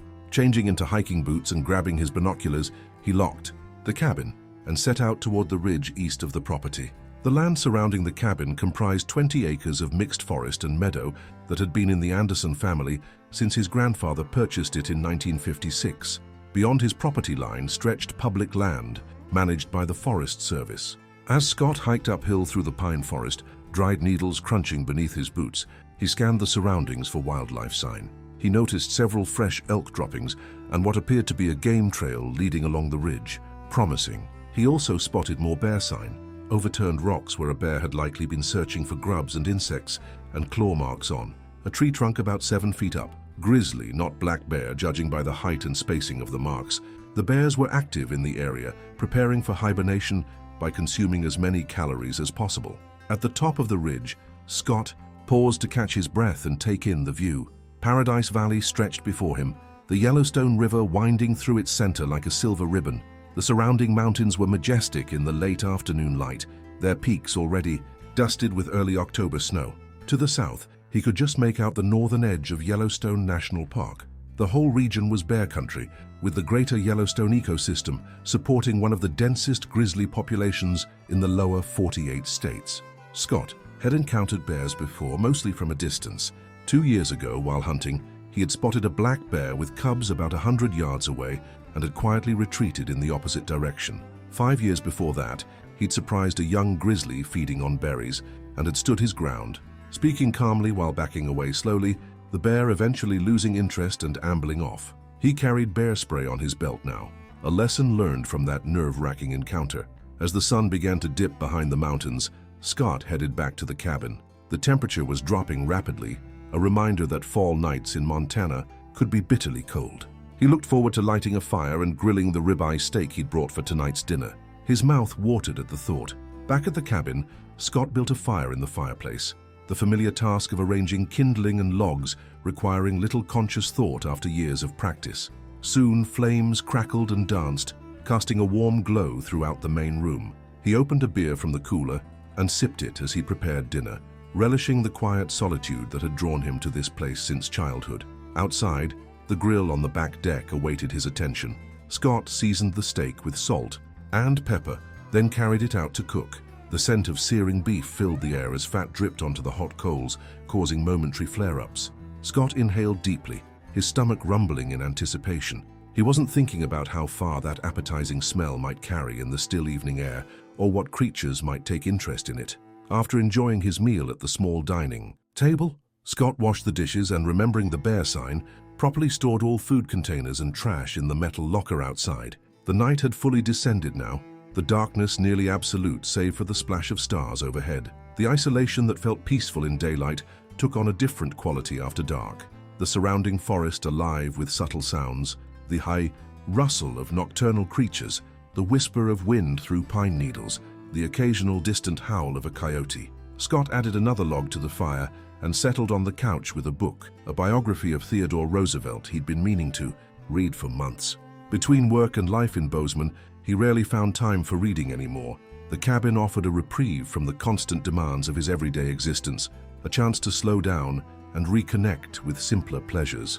As the hours passed, the Iju fire burned down to embers, and Scott's eyelids grew heavy. He marked his place in the book, banked the fire for the night, and prepared for bed. After brushing his teeth in the small bathroom, he changed into flannel pajama pants and a thermal shirt, his concession to the chilly cabin nights. His bedroom was Spartan, a full-sized bed with a handmade quilt, a wooden dresser that had belonged to his father, and a small nightstand with a reading lamp. The hunting rifle cabinet stood in the corner, securely locked. Scott set his alarm for 5:20 a.m., planning an early start for hunting the next day. He placed his phone on the nightstand alongside his wallet, keys, and a glass of water. The bear spray remained in its holster on the chair by the bed within easy reach, a habit developed over years in bear country. Through the window, he could see the silhouettes of pine trees against the star-filled sky. The absolute darkness and silence made him feel far removed from civilization, despite being only 45 minutes from Bozeman. Sleep came quickly to Scott, the physical exertion of the day and the mountain air contributing to his exhaustion. His breathing deepened as he drifted off, unaware of the events that would unfold before morning. Around 2:17 a.m., Scott stirred. Something had disturbed his sleep, a sound from outside. He lay still for a moment, listening. There it was again, a scraping, shuffling noise from the direction of the back deck. Probably just a raccoon or maybe a deer, he thought groggily. But then came a distinct snuffling, followed by a low grunt that sent a jolt of adrenaline through his body. That was no raccoon. Scott sat up, fully awake now, straining his ears in the darkness. The sounds continued. Heavy footsteps on the wooden deck, more snuffling, and then a loud thump against the back door. His heart rate accelerated as he reached for his phone, using the flashlight function to illuminate the bedroom. The bear spray waited on the chair where he'd left it. He grabbed it, comforted by its weight in his hand, though he hoped he wouldn't. I need to use it. The thumping at the back door grew more insistent. Scott could hear wood creaking under pressure. He considered his options. The cabin's doors were solid, but not designed to withstand a determined bear. If it wanted in badly enough, it would find a way. Should he make noise to scare it off? Should he stay quiet and hope it lost interest? His mind raced through what he knew about bear encounters. Making himself known was usually best to avoid surprising a bear, but this one already knew something. Was inside the cabin. It was the food smells, he realized with a sinking feeling. Despite storing leftovers in the outdoor locker, the lingering scent of grilled steak had likely attracted the animal. A splintering crack from the kitchen area made the decision for him. Scott's blood ran cold as he heard the distinctive sound of wood giving way, followed by heavy footfalls on the cabin floor. The bear was inside. Scott's first instinct was to stay in the bedroom with the door closed, but he quickly rejected that idea. The interior doors of the cabin were flimsy, certainly no match for a bear. His next thought was escape. The bedroom had a window large enough to climb through, but he couldn't rush for it now without making noise that would draw the bear's attention. He needed to know where exactly the animal was and what it was doing. Moving as quietly as possible, Scott crept to the bedroom door and pressed his ear against it. He could hear the bear moving in the main room, its breath audible even through the door. The sounds of objects being knocked over and furniture being bumped suggested the bear was investigating the kitchen area, likely searching for food. Scott winced at a particularly loud crash. His grandmother's old cookie jar, he guessed. Taking a deep breath, Scott eased the bedroom door open just enough to peer through with one eye. In the dim light filtering through the main room windows, he could make out a massive silhouette. The bear was enormous, a grizzly, no doubt about it. The distinctive shoulder hump was visible even in the near darkness. It stood on its hind legs, reaching toward the top of the refrigerator with a massive paw, easily 7 feet tall in that position. Scott estimated it weighed at least 600 pounds, a mature male grizzly in its prime. His mouth went dry as he watched the apex predator move about his cabin with surprising dexterity, considering its bulk. The bear dropped back to all fours and began opening kitchen cabinets with its claws, sending dishes clattering to the floor. It seemed more interested in finding food than in the strange human scents that surely permeated the cabin. Scott knew he needed to escape. The longer he stayed, the greater the risk of the bear discovering him. He closed the bedroom door silently and moved to the window. Holding his breath, he unlocked it and began to ease it open, wincing at each faint squeak from the old frame. When the opening was large enough, he removed the screen and set it on the floor. Freedom was just feet away. Then came the sound he'd been dreading, heavy footsteps approaching the bedroom door. The bear had either heard the window or caught his scent. Scott abandoned stealth for speed, pushing the window fully open as the bedroom door rattled. He grabbed his phone and the bear spray, shoving both into his pajama pockets, then boosted himself onto the windowsill. Behind him, the bedroom door splintered as the grizzly slammed its weight against it. Scott had one leg out the window when the door gave way with a crash. He looked over his shoulder to see the enormous bear filling the doorframe, its small eyes fixed directly on him. In the dim light, the grizzly's teeth gleamed as it opened its mouth and let out a deep, rumbling growl that seemed to vibrate the very air. Scott threw himself through the window, landing awkwardly on the ground outside. Pain shot through his ankle, but adrenaline propelled him forward. He sprinted toward the tree line, not daring to look back. Behind him, he heard the bear roaring and the sounds of further destruction inside the cabin. It hadn't immediately followed him out the window, but he couldn't count on that delay lasting long. The forest loomed dark and impenetrable before him. Scott plunged into the trees, his bare feet finding every sharp stone and pine cone. His ankle throbbed, but he pushed through the pain, driven by primal fear. He needed distance and a defensible position. His truck was parked near the front of the cabin, too risky to try reaching it now with the bear so close. After running for what felt like miles but was probably only a few hundred yards, Scott stopped behind a large pine to catch his breath and assess his situation. The night air bit into his skin through the thin thermal shirt, and his feet were already cut and bruised from the forest floor. He had his phone and bear spray, but no other supplies. No food, no water, no proper clothing, and no weapon beyond the spray. And he was in grizzly territory in the dark, with a bear that had already shown unusual aggression by breaking into an occupied structure. Scott checked his phone. 2:31 a.m. No cell service as expected. The cabin area had always been a dead zone. The nearest neighbor was 3 miles away, an older couple named the Hendersons who only used their cabin seasonally. He wasn't even sure if they were there now. The closest town, Emigrant, was about 15 miles down the valley. A crash from the direction of the cabin startled Scott. Through the trees he could see movement around the structure. The bear had emerged and was prowling the perimeter. Scott ducked lower behind the pine, controlling his breathing to remain silent. The grizzly appeared agitated, rising occasionally on its hind legs to better scent the air. It was looking for him. Scott knew that running further into the forest in darkness was dangerous. He could easily become disoriented or injured, especially with his already painful ankle. Climbing a tree wasn't an option either. Contrary to popular belief, grizzlies could climb well enough when motivated, particularly the smaller trees that dominated this area.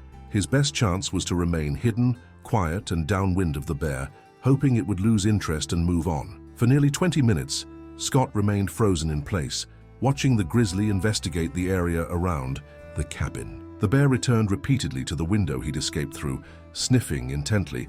It seemed determined to find him. Finally, to Scott's horror, the bear dropped to all fours, and began moving in his direction, nose to the ground, following his scent trail.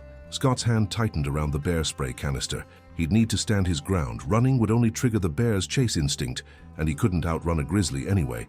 He positioned himself with his back against the pine tree, giving himself at least one protected side. The bear spray was designed to work at a distance of about 30 feet. He would need to wait until the bear was within range but not too close. The grizzly moved deliberately through the forest, stopping occasionally to test the air. In the moonlight filtering through the canopy, its massive form appeared almost ghostly, a primeval force moving with surprising grace for its size. Scott could see now that it was indeed a male, with a distinctive silver-tipped coat that gave grizzlies their name. A beautiful animal, he thought abstractly, if it weren't currently hunting him. At about 50 feet away, the bear stopped and rose onto its hind legs again, towering like a furry monolith in the forest. Its head swiveled as it scanned its surroundings, then locked onto Scott's location. Their eyes met across the intervening space, predator and prey in an ancient tableau. The bear dropped back to all fours and increased its pace toward him. Scott removed the safety cap from the bear spray, his hands trembling slightly but his mind clear. He knew the protocol. Make yourself known, speak calmly, avoid eye contact, look big. "Hey, bear," he called, keeping his voice steady and firm, not challenging but not fearful either. "I see you there, just passing through. No need for trouble." The grizzly paused momentarily at the sound of his voice, then continued its approach, now with more purpose. Scott raised his arms to appear larger, still speaking in measured tones. "Back up, bear. You don't want this. Go on now." The bear was undeterred, closing the distance with determined strides.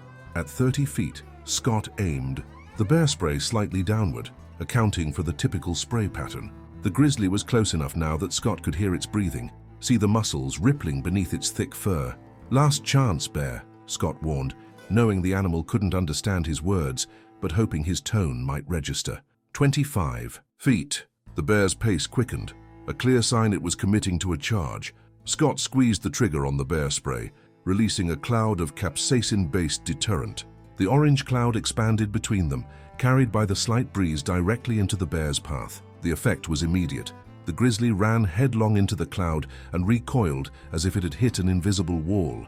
It roared in pain and confusion, pouring at its face where the spray had made contact with its sensitive nose, eyes, and mouth. Scott kept the spray directed at the bear, creating a barrier between them.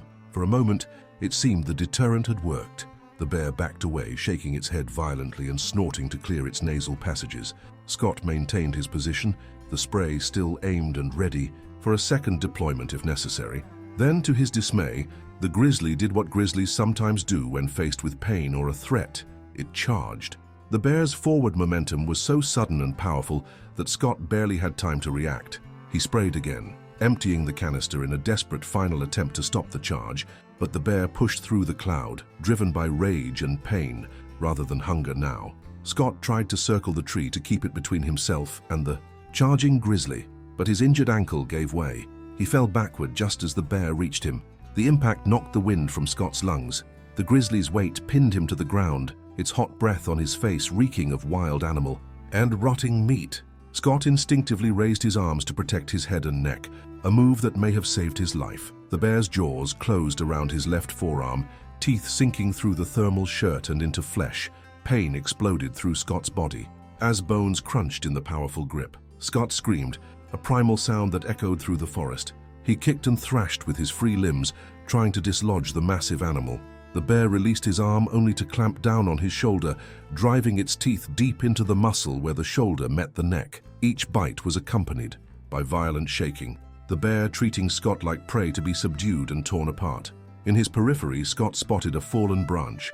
With his free right arm, he grasped it and swung with all his remaining strength at the bear's face. The branch connected with the grizzly's eye, causing it to rear back momentarily. Scott used the opportunity to roll onto his stomach and attempt to crawl away, though he knew the effort was likely futile. The bear pounced again, its claws raking down Scott's back, shredding his thermal shirt and the skin beneath. Scott felt warm blood flowing freely from multiple wounds. The pain was transcendent now, pushing beyond the boundaries of normal sensation into something almost abstract. He was certain he was about to die, his life ending in the jaws of a creature that bore him no personal malice, but was simply acting according to its nature. In a last desperate move, Scott rolled again, this time onto his back to face the bear. As he did, his hand closed around a rock embedded in the forest floor. With a strength born of pure survival instinct, he wrenched it free and slammed it directly into the bear's snout as the animal lowered its head for another bite. The impact was solid. The bear reared back, blood streaming from its now injured nose, adding to its confusion and pain from the earlier spray. It shook its massive head, spraying blood and saliva in an arc around them. For a critical moment, it seemed disoriented. Scott seized the opportunity to scramble backward, pushing with his heels against the forest floor, ignoring the white-hot pain from his various wounds. His back hit another tree, and he used it to pull himself upright, standing on shaky legs as the bear recovered its bearings. The grizzly and the man faced each other again, both bloodied, both in pain. The bear took a step forward, then paused, seemingly reassessing the situation.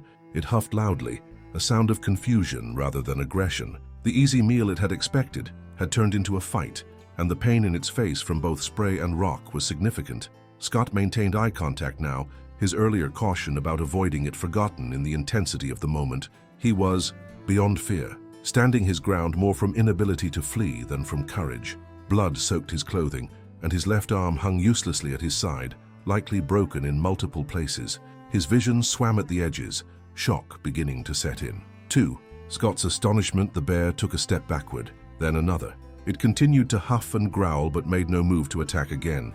After what seemed an eternity but was probably only seconds, the grizzly turned and lumbered away into the forest, occasionally looking back over its shoulder at Scott.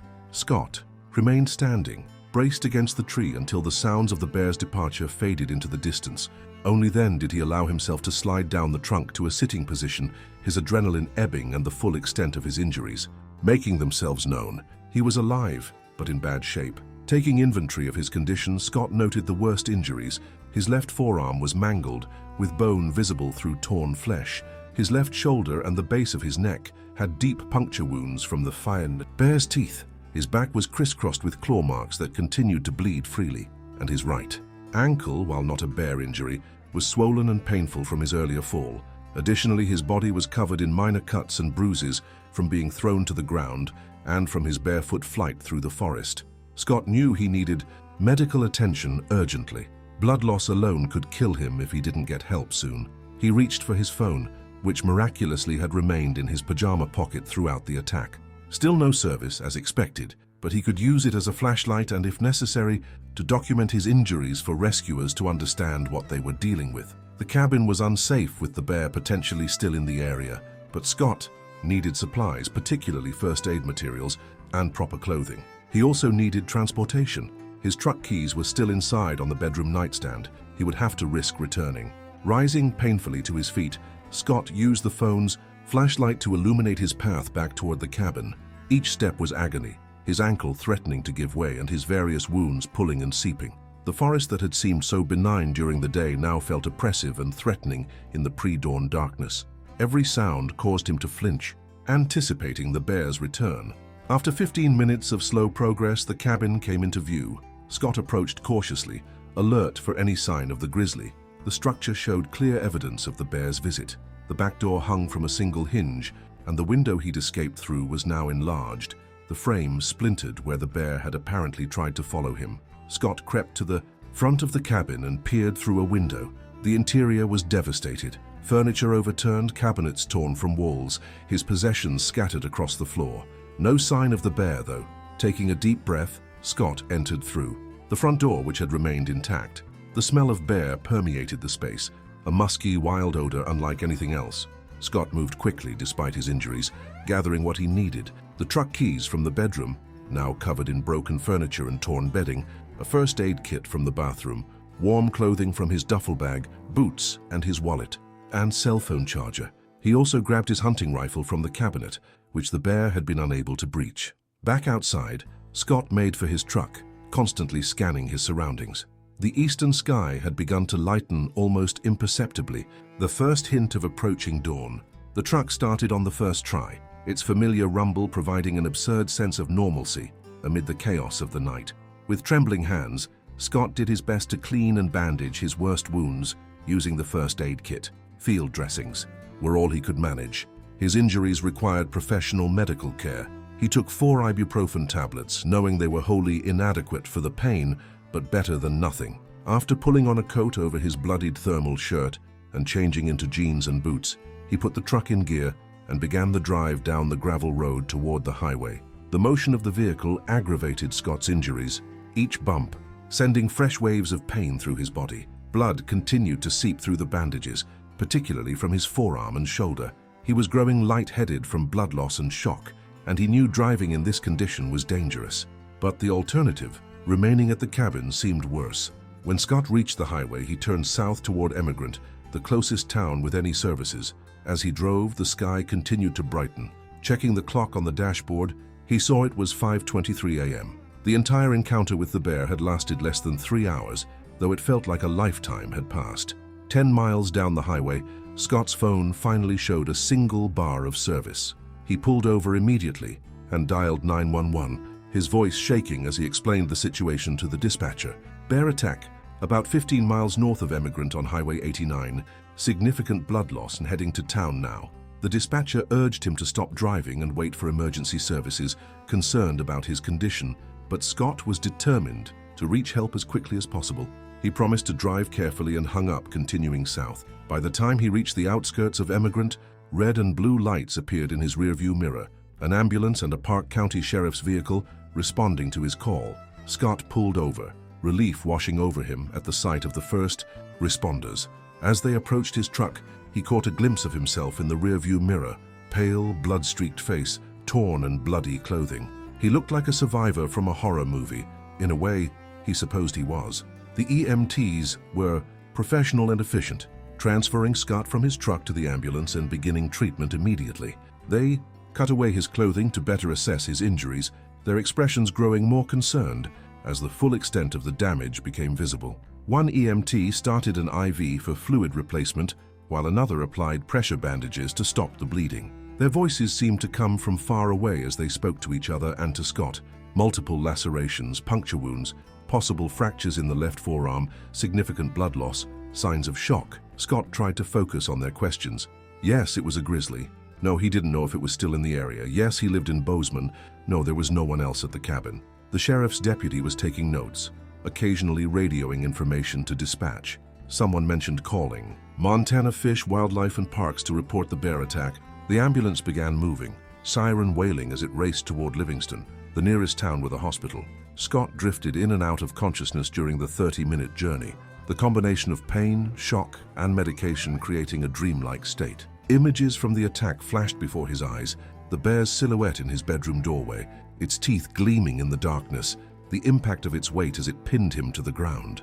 At Livingston Healthcare, Scott was immediately taken to the emergency department.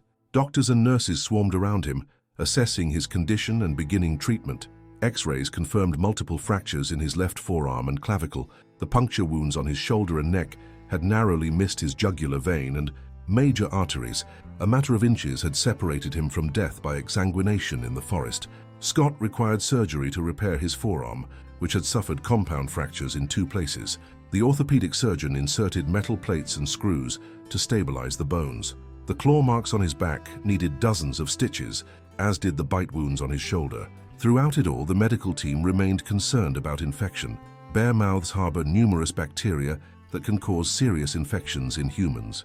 When Scott fully regained consciousness in the recovery room, a hospital staff member informed him that representatives from Montana Fish, Wildlife and Parks were waiting to speak with him.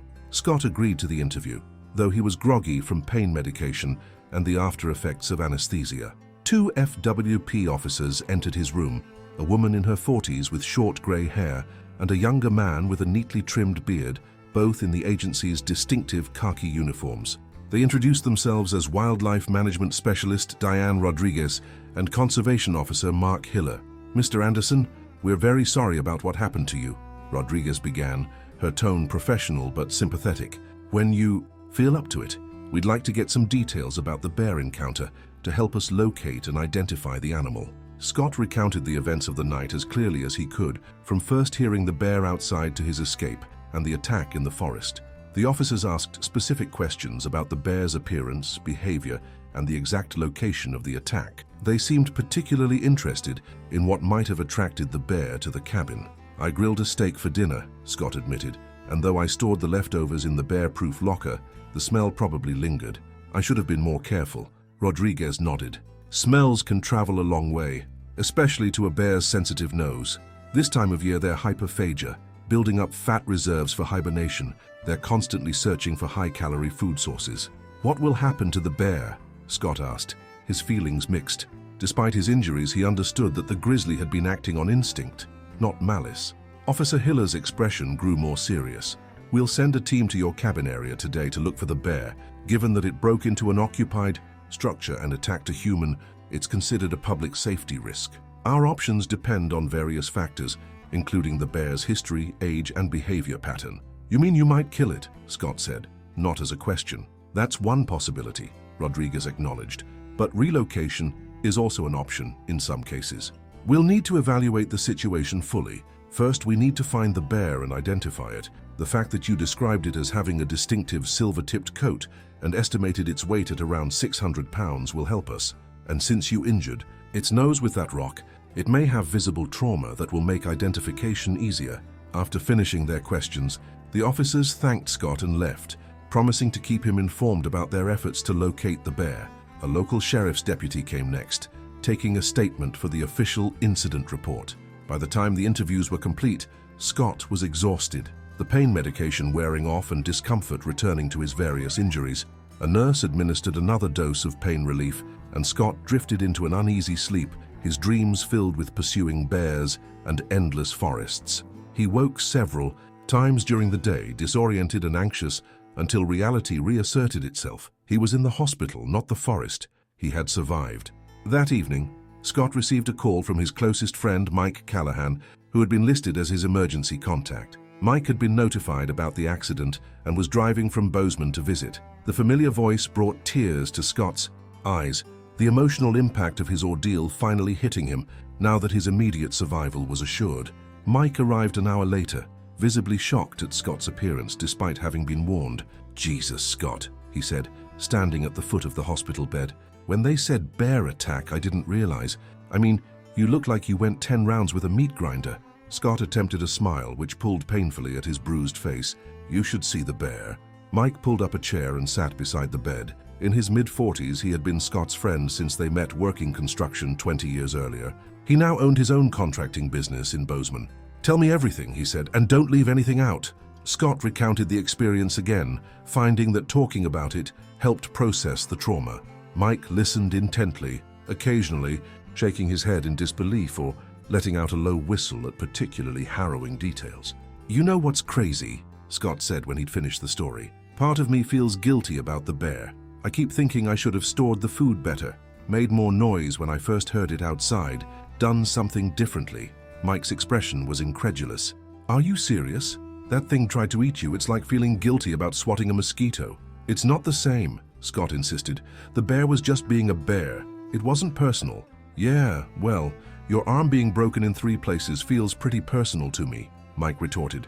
"Look, I get it. You've always been a wildlife guy, but sometimes nature isn't all majestic vistas and beautiful creatures.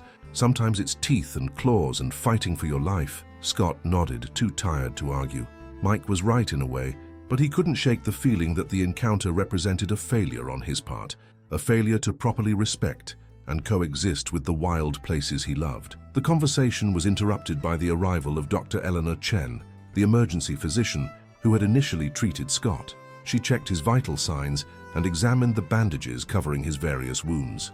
"You're stable, which is excellent news," she told him, "but I'm concerned about infection, given the nature of your injuries.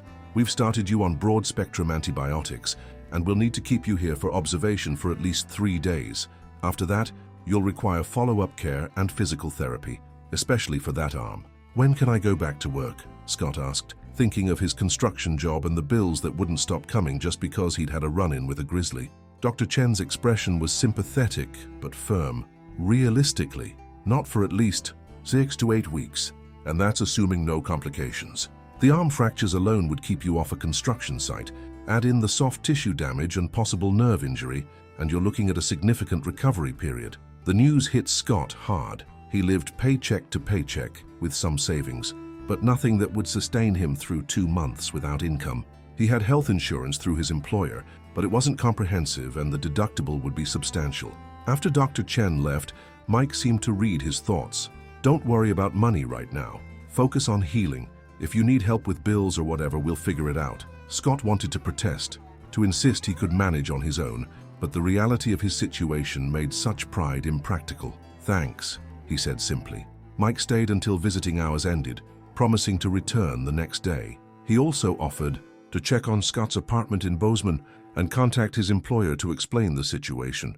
As Mike left, Scott felt a profound gratitude for friendship that required no explanation or justification, the kind that simply showed up when needed. That night, alone in his hospital room, Scott experienced his first real flashback, a vivid, terrifying reliving of the moment the bear's jaws closed on his arm. He woke gasping, his heart racing, sweat soaking the hospital gown despite the room's cool temperature. A nurse came to check on him, alerted by the change in his heart monitor, but Scott waved away her concerns, embarrassed by his reaction. Sleep eluded him for the rest of the night. Each time he started to drift off, images from the attack jerked him back to wakefulness. By morning, he was exhausted, his body's attempts to heal hampered by lack of rest. The hospital psychiatrist visited, explaining that acute stress reactions were normal following traumatic events and offering medication to help with sleep and anxiety. Scott initially declined, but reconsidered after another day of exhaustion and flashbacks. On the afternoon of his second day in the hospital, officers Rodriguez and Hiller returned with news. They had located and identified the bear responsible for the attack, a large male grizzly, approximately 15 years old, with a distinctive silver-tipped coat and fresh injury to its snout, exactly as Scott had described. We tracked it using a specialized bear dog and found it about 2 miles from your cabin, Rodriguez explained. We were able to tranquilize it without incident. What happens now? Scott asked, both dreading and needing to know the bear's fate. The officers exchanged glances. After consultation with our wildlife biologists and management team, we've decided to relocate this bear, Hiller said. It's an older male with no previous history of human conflicts that we're aware of. The attack appears to have been food-motivated rather than predatory or defensive. Where will you take it? Scott asked. To the northwest corner of the Greater Yellowstone ecosystem, about 100 miles from your cabin, Rodriguez answered. We've fitted it with a GPS collar to monitor its movements. If it returns to populated areas or shows further problematic behavior, we may have to reassess, but for now we're giving it another chance. Scott felt an unexpected relief. Thank you, he said quietly. I know a lot of people would just want it destroyed. Rodriguez nodded. Bear management isn't just about human safety, it's about conservation too. Grizzlies remain a threatened species, despite population recovery in recent years. Each bear is ecologically valuable. We don't make these decisions lightly, but in this case, relocation seemed appropriate. Before leaving, the officers provided Scott with educational materials about preventing bear conflicts and informed him that an FWP team had secured his cabin, boarding up the broken door and window to prevent further wildlife entry. They also recommended improvements he could make to reduce the risk of future incidents once he was able to return. Over the next several days, Scott's physical condition improved steadily. The risk of infection decreased as his wounds began to heal, though the pain remained significant, particularly in his broken arm. The orthopedic surgeon assured him that with proper physical therapy, he should regain most of the arm's function, though some limitation might be permanent. The psychological effects of the attack proved more persistent than the physical ones. Scott continued to experience flashbacks and nightmares, along with a new hypervigilance that left him startled by unexpected noises and anxious in enclosed spaces. The hospital psychiatrist diagnosed him with acute stress disorder and explained that it might develop into post-traumatic stress disorder if symptoms persisted beyond a month. This is a normal response to an abnormal situation, she assured him. Your brain and body are still processing the trauma, still stuck in survival mode. It will take time for your nervous system to recognize that the danger has passed. Scott found it difficult to discuss these psychological symptoms with visitors, including Mike, who continued to check in daily. There was something profoundly isolating about trauma. No matter how well he described the experience, no one who hadn't lived through it could truly understand. The gap between his internal reality and others' perception made him feel disconnected. as if he were watching life through a pane of glass. On the 5th day, Scott was discharged from the hospital with prescriptions for pain medication, antibiotics, and anti-anxiety medication, along with referrals for physical therapy and psychological counseling. Mike drove him back to Bozeman, to the one-bedroom apartment that now seemed foreign after his ordeal. The familiar space felt both comforting and strange, untouched by the life-altering events that had transformed its occupant.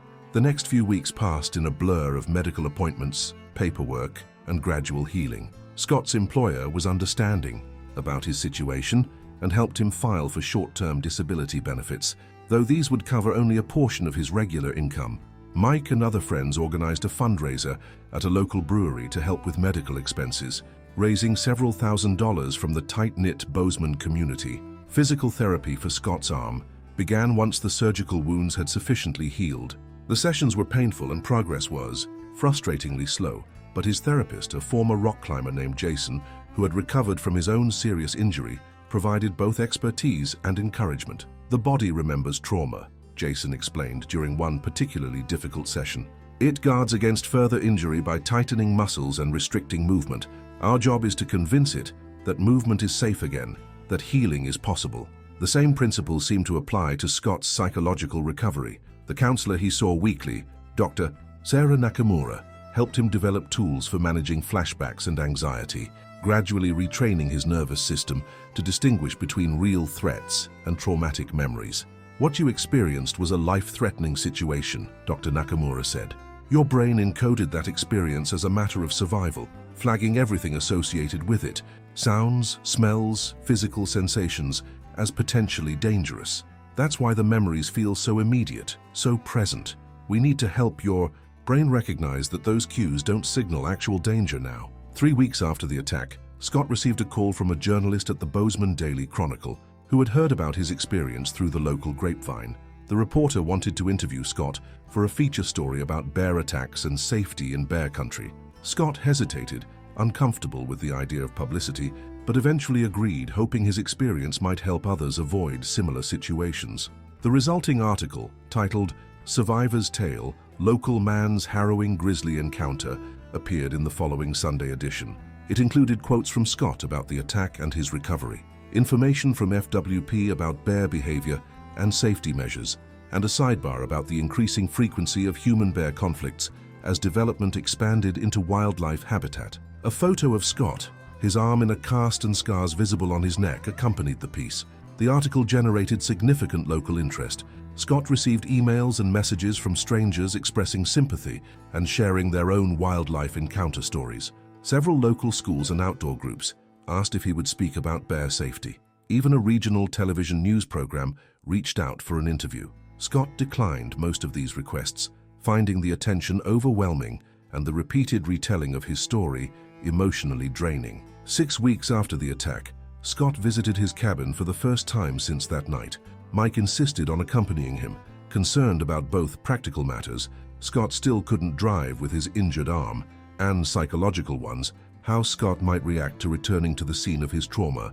The drive up Paradise Valley was beautiful as always, the Absaroka Range spectacular against the clear autumn sky, but Scott found himself scanning the roadside for bears, tension building in his chest as they approached the cabin. When they finally turned onto the gravel road leading to the property, Scott's heart rate accelerated, his body responding to memories his conscious mind couldn't control. The cabin came into view, looking strangely ordinary despite what had happened there. The temporary boards covering the broken back door and bedroom window were the only visible signs of the bear's visit. Inside was a different story. Though FWP had secured the structure from the elements, they hadn't cleaned up the destruction. Furniture remained overturned, cabinets hung from broken hinges, and Scott's possessions still littered the floor. Dried blood, both his and the bear's, stained the wood in places, dark reminders of the struggle. Mike whistled softly as they surveyed the damage. "Insurance should cover most of this, right?" Scott nodded absently, his attention caught by claw marks gouged deep into the pine flooring, physical evidence of the power he had felt firsthand. He moved through the cabin like a sleepwalker, touching damaged items, reconstructing the sequence of events in his mind. In the bedroom, he paused at the window he'd escaped through, now covered with plywood. "I thought I was going to die right here," he said quietly, his fingers tracing the splintered window frame. When that door broke and the bear came in, I've never felt fear like that. Mike remained silent, understanding that Scott needed to process the experience in his own way. After a thorough inspection of the damage, they took measurements and photos for insurance purposes, then secured the cabin as best they could before leaving. Scott was quiet during the drive back to Bozeman, lost in thoughts he couldn't fully articulate even to himself.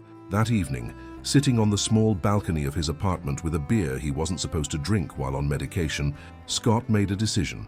He would rebuild the cabin, but differently, with concrete reinforcement in the walls, metal doors with multiple locks, bear-proof windows, and a proper food storage system integrated into the structure. He would reclaim the space, make it safer without surrendering it entirely to fear. The next day, Scott contacted a contractor friend who specialized in remote and off-grid construction. Together, they developed plans for retrofitting the cabin with bear-resistant features while maintaining its rustic character. The insurance settlement would cover most of the reconstruction costs, though the additional bear-proofing elements would require Scott to dip into his savings. As autumn deepened toward winter, Scott's physical recovery continued. The cast on his arm was replaced with a removable brace, allowing for more intensive physical therapy. The puncture wounds on his shoulder and the claw marks on his back healed into raised pink scars that the doctor assured him would fade somewhat. With time, though, they would never disappear completely.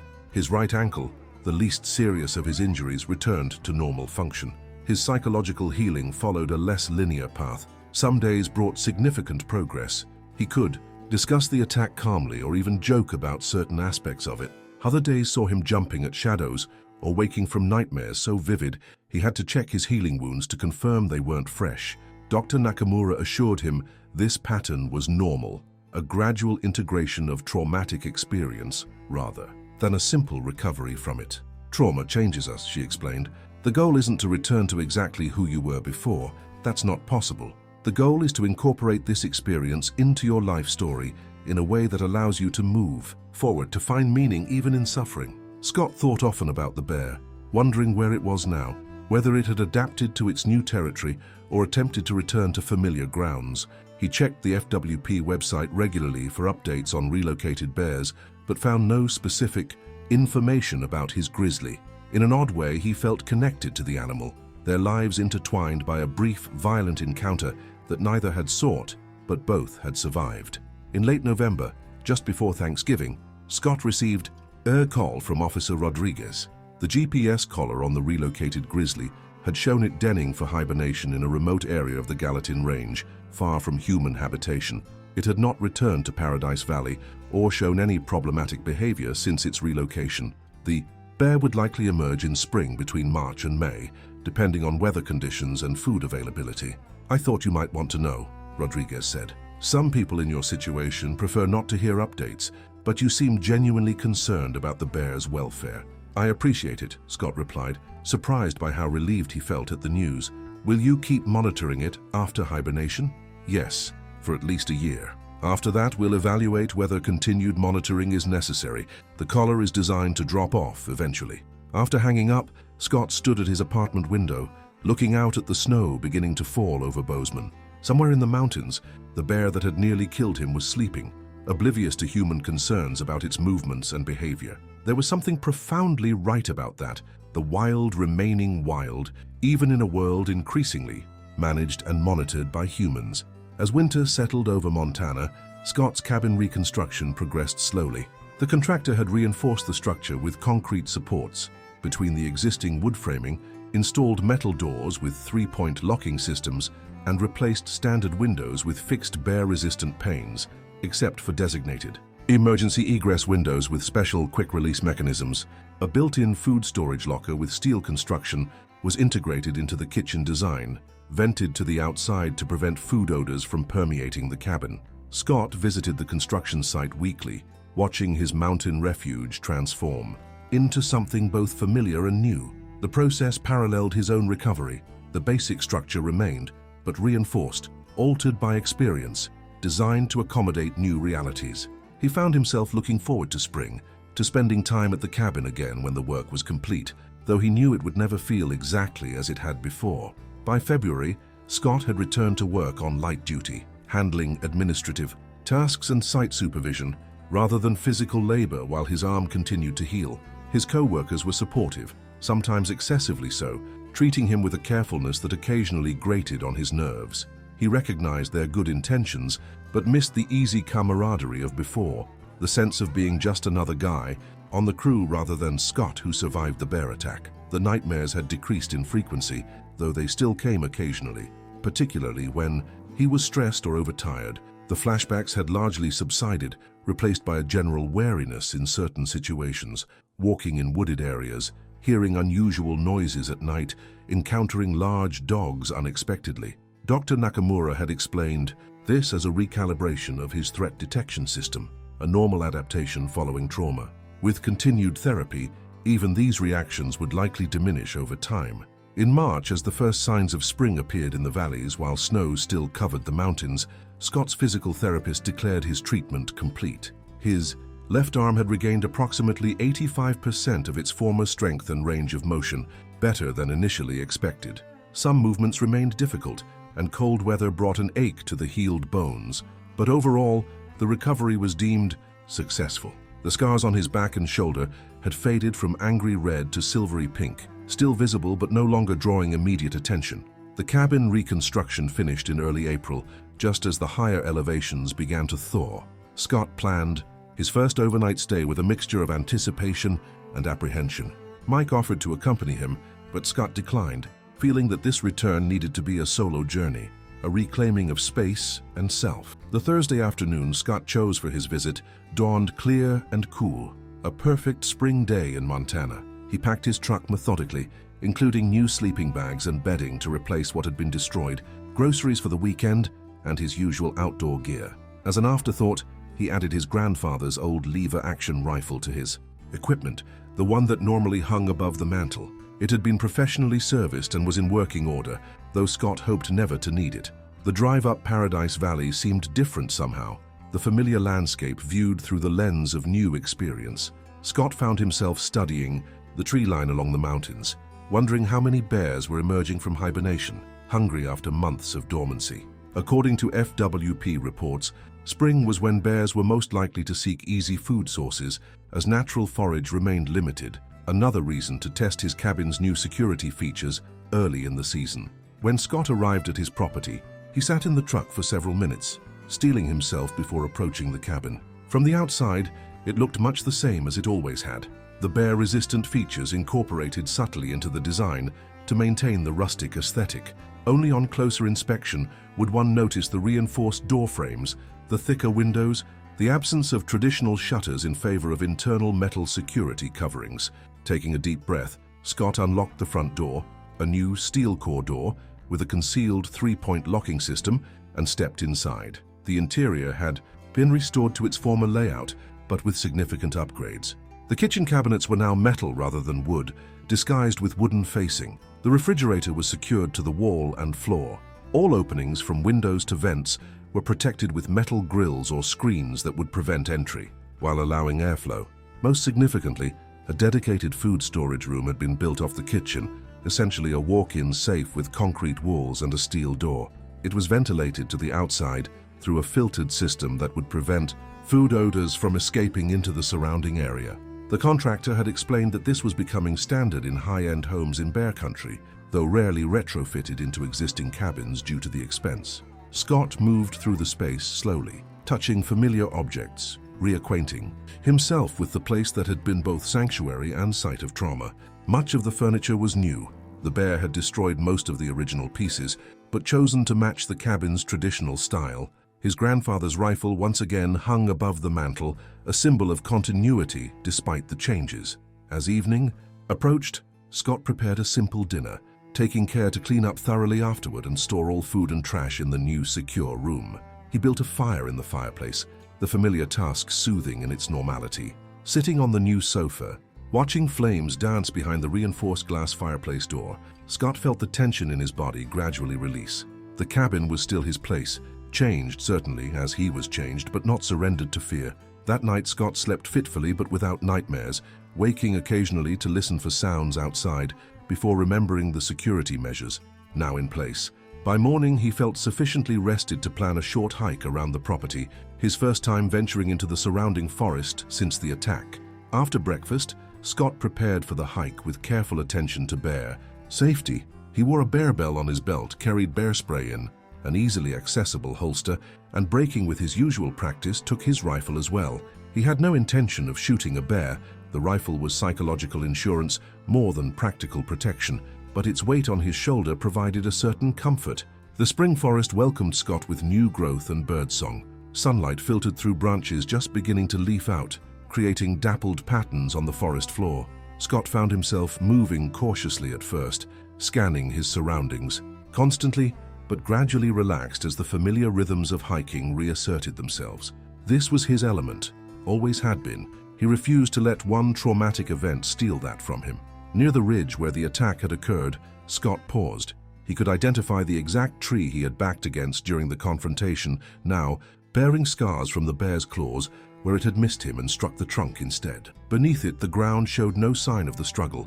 Rain, snow, and time had erased the physical evidence of blood and conflict. Only the tree remembered, its wounds slowly healing just as Scott's had. Standing in that spot, Scott experienced an unexpected sense of completion. He had come full circle, returning to face the place of his greatest fear. The bear was elsewhere now, likely foraging in some distant part of the Gallatin Range, according to its GPS collar data. Their paths had crossed once and probably never would again, yet they remained connected by the landscape they both inhabited, by the wild nature of Montana that demanded respect from all creatures. On his return to the cabin, Scott spotted fresh bear scat along the trail, not from a grizzly, judging by the size and content, but from a black bear.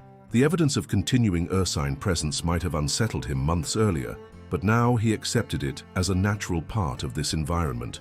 Bears belonged here as much as he did. The challenge was coexistence, not elimination of risk. Scott spent the remainder of the weekend completing small projects around the cabin, hanging new curtains, organizing kitchen supplies, and generally reclaiming the space as his own. By Sunday afternoon, when it was time to return to Bozeman, he felt a reluctance to leave that surprised him. The cabin had regained its place as refuge rather than site of trauma. He promised himself to return soon, perhaps to host friends for a weekend or simply to enjoy the solitude that had always drawn him to this place. On the drive back to town, Scott's phone chimed with an email notification. At a straight stretch of highway, he glanced at the screen to see a message from Officer Rodriguez.